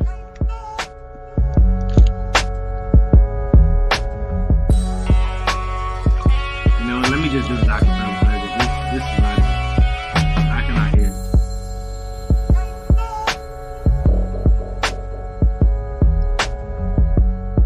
Hey, let me just freestyle this off the head. Hold on, you want it without the beat? Yeah, bro, cause I can't hear the beats. That beat was hard too, though. How do you not hear the beat? That was a fire beat, bro. Bro, I wanted to give a high 16 off of that. Yo, I was waiting for you. I start rapping out of nowhere. You something. Hey, hold on, Jay. You freestyle it, and then I'm gonna edit it with the beat in it. Right. Let's get you. Yeah. Let's hear it. Go ahead. Yeah, it's like the locker room always trying to hate on Kobe. I don't know what the heck is his problem. But it's like he said, I ain't got the bars, but you kind of know that I got it. And I'm going to end him just like 50 Cent did Ja, or just like Nas did Jay. It's like I see through his content. It's so trash. It's like his stuff is so fake. He said he in Atlanta. I probably come down there with 40 dudes. And it's like you just know me. I feel like 40 Glock. I really got the 40 crew. Man, he think he really doing something, but he really nothing. Why he always got to hate? He always really hating. But he always trying to chase clout. It's like he really chasing. He a LeBron jock sniffer, but it ain't gonna last. But like I said, his content is straight bad. Like I said, his stuff is straight trash. Now he claim he got more money than me, but he actually don't. But it's like when he hear this song, he gonna realize he was really wrong. Now I'm done playing these games with him because it's about to get good. But it's like you just know me. When I debate, it's like I sound good. I learned from Ticket TV. That's why I call him the best. The fact that my Clippers about to win the chip this year. Freestyle was a mess. Man, you just hate me, man. Hold on, man. Ralph, why did you mess it up, Ralph, man? Ralph got to be the idiot to say something, man. Shit, bro. Come on. Don't matter, man. I got to put a beat on it. Yo. All right, hey, man. They put the beat on it with that, Lamont. With that on it. Hey, no, hold up, but no BS though, Jay. No BS though. Why you did that? Hey, hold on. No, hold up. Nah, y'all bugging. No, all BS aside though. Hey, listen, all jokes aside, listen, I ain't gonna lie though. That shit was trash. Man, come on, man. Nah, hey, look, hey, Jay, don't let these dudes get your spirit down, man. When I put a beat on it, Jay, yeah. When I put a beat on it, hey, we gonna cook the locker room, man. We gonna cook them, man. We're gonna drop that diss track, man. See, the thing is, Jay. The thing is, Jay. Like your thing is like you present it as a rap, bro. That wasn't a rap. That was a spoken word, brother. And I understand it, man. Like you just got. I get it, brother. Like I get it, man. That was good effort. Good effort, man. You gonna buy your CD? You gonna buy your CD? I promise. Hold on. You want to run that back again, Jay? You want to run it back again with a beat? Nah, I'm good. I'll wait till I'll say this for next time, man. I'll say this for next time. All right, man. See that shit for the toilet, bro. See that shit for the toilet, bro. I thought I'd be the ant with the sledgehammer. Lamar, you wrong for this, man. You wrong for this. What I do, man? I'm trying to put him out there, man. Come with 40 dudes. I'm good. Yo, I learned from Ticket TV. That's why I had to cut him off. Like, what? Man, come on. The nigga that got Lamar, you Jay, see Damo, Jay, don't let these dudes get to you, Jay, man. I thought you were spitting hot fire. Hey, Lamar, you see I'm Damo just let Wilson himself on destruct, Ticket? man. Yeah, I seen that. Yo, you see this creep page, bro? That was wild. That was crazy. That's. I don't know. I said that shit the truth. Hey, Ralph sent me that jump, bro. I was like, nah, bro. Hey, that nigga a whole here, bro. Watch your daughters and kids out here. The commentary is wild. Like the narration is. He said a crazy, freaky frog, man. That's wild. Hold on, how you feel about that, Jay? What? The comments? When Damo said exposed one of Ticket's secret channels, where he said he was creeping on the ladies, sneak recording them, and he called him a freaky frog, man. How you feel about that? I ain't know nothing about that. This is my first time hearing it. Yeah, he has a channel out there. I guess he's been recording women when they're not watching and just checking them out from afar. I don't know, man. Hold on. What? We gotta assume Ticket is an upstanding citizen. He asks every single woman in those videos for their permission. Oh, they might have been skits. Yeah, they could have been skits. They could have been I skits. hope It could've been so. skits. That looks crazy. I hope so, but that looks crazy, bro. I ain't. Bro, that was like cheaters, bro. I mean, that looks crazy, bro. Is he really, or is he just saying this stuff, man? You go look at it yourself.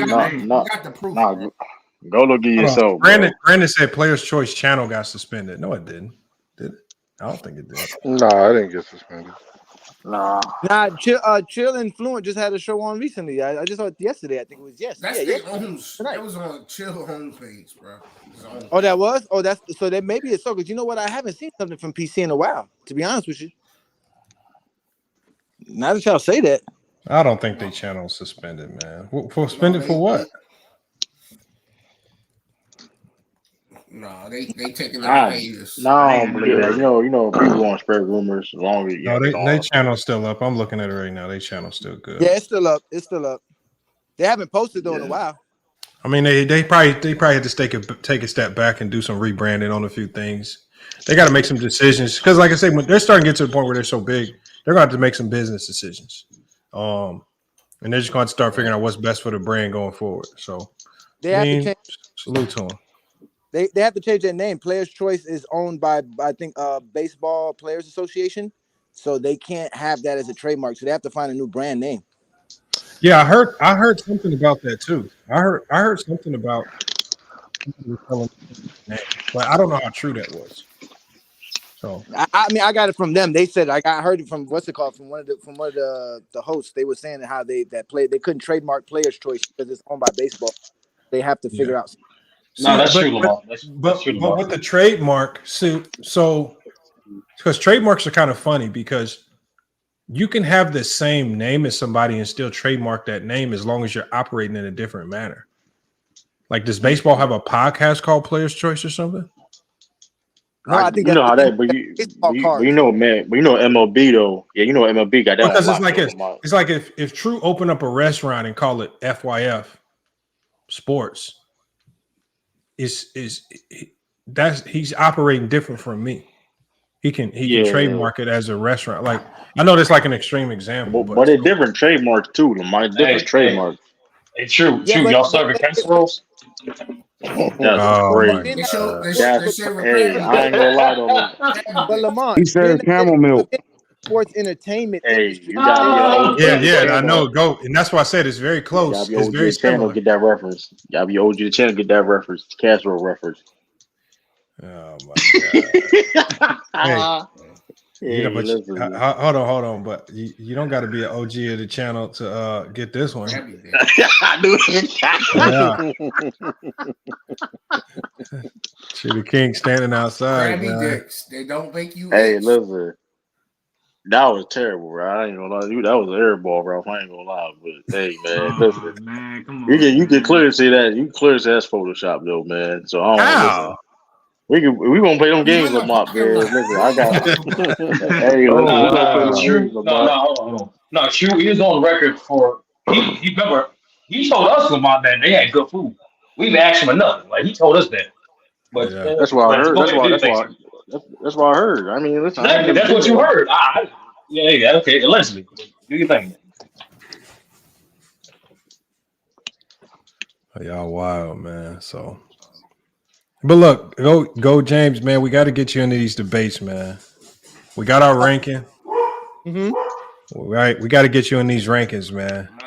We got to get you in these weekly debates. Listen, I'm down for some debates. I'm trying to build our brand. We're doing our thing over here as well. We're trying hard to. You know how hard it is to create content on a day-to-day basis. It's not easy. Yeah, I feel that. Yeah, you know what I'm saying. You guys are doing great, and I'm down for it, man. I love to talk basketball, and I love checking people who talk narratives, because you can see a lot of these guys just talk narratives. They don't have no real information.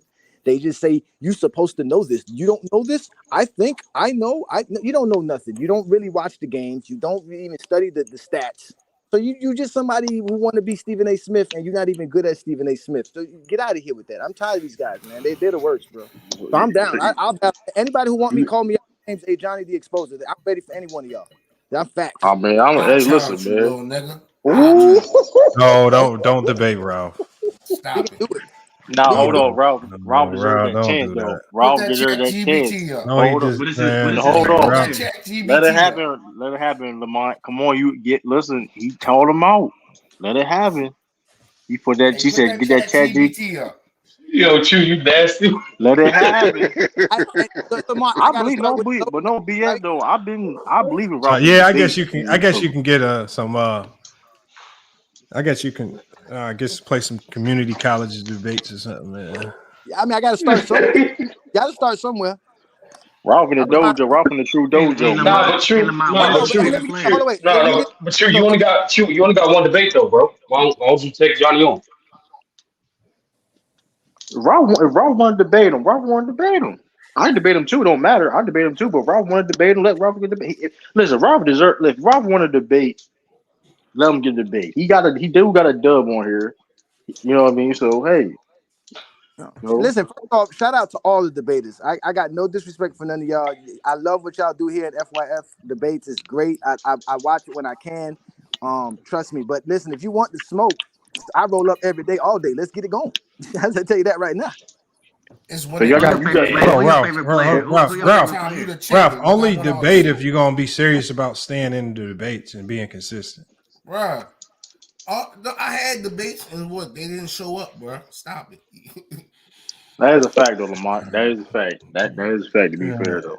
And what happens Lamont? What do you do to people that don't show up when they say they're gonna show up for a debate? Then they get a loss. They get a loss on their record. Okay.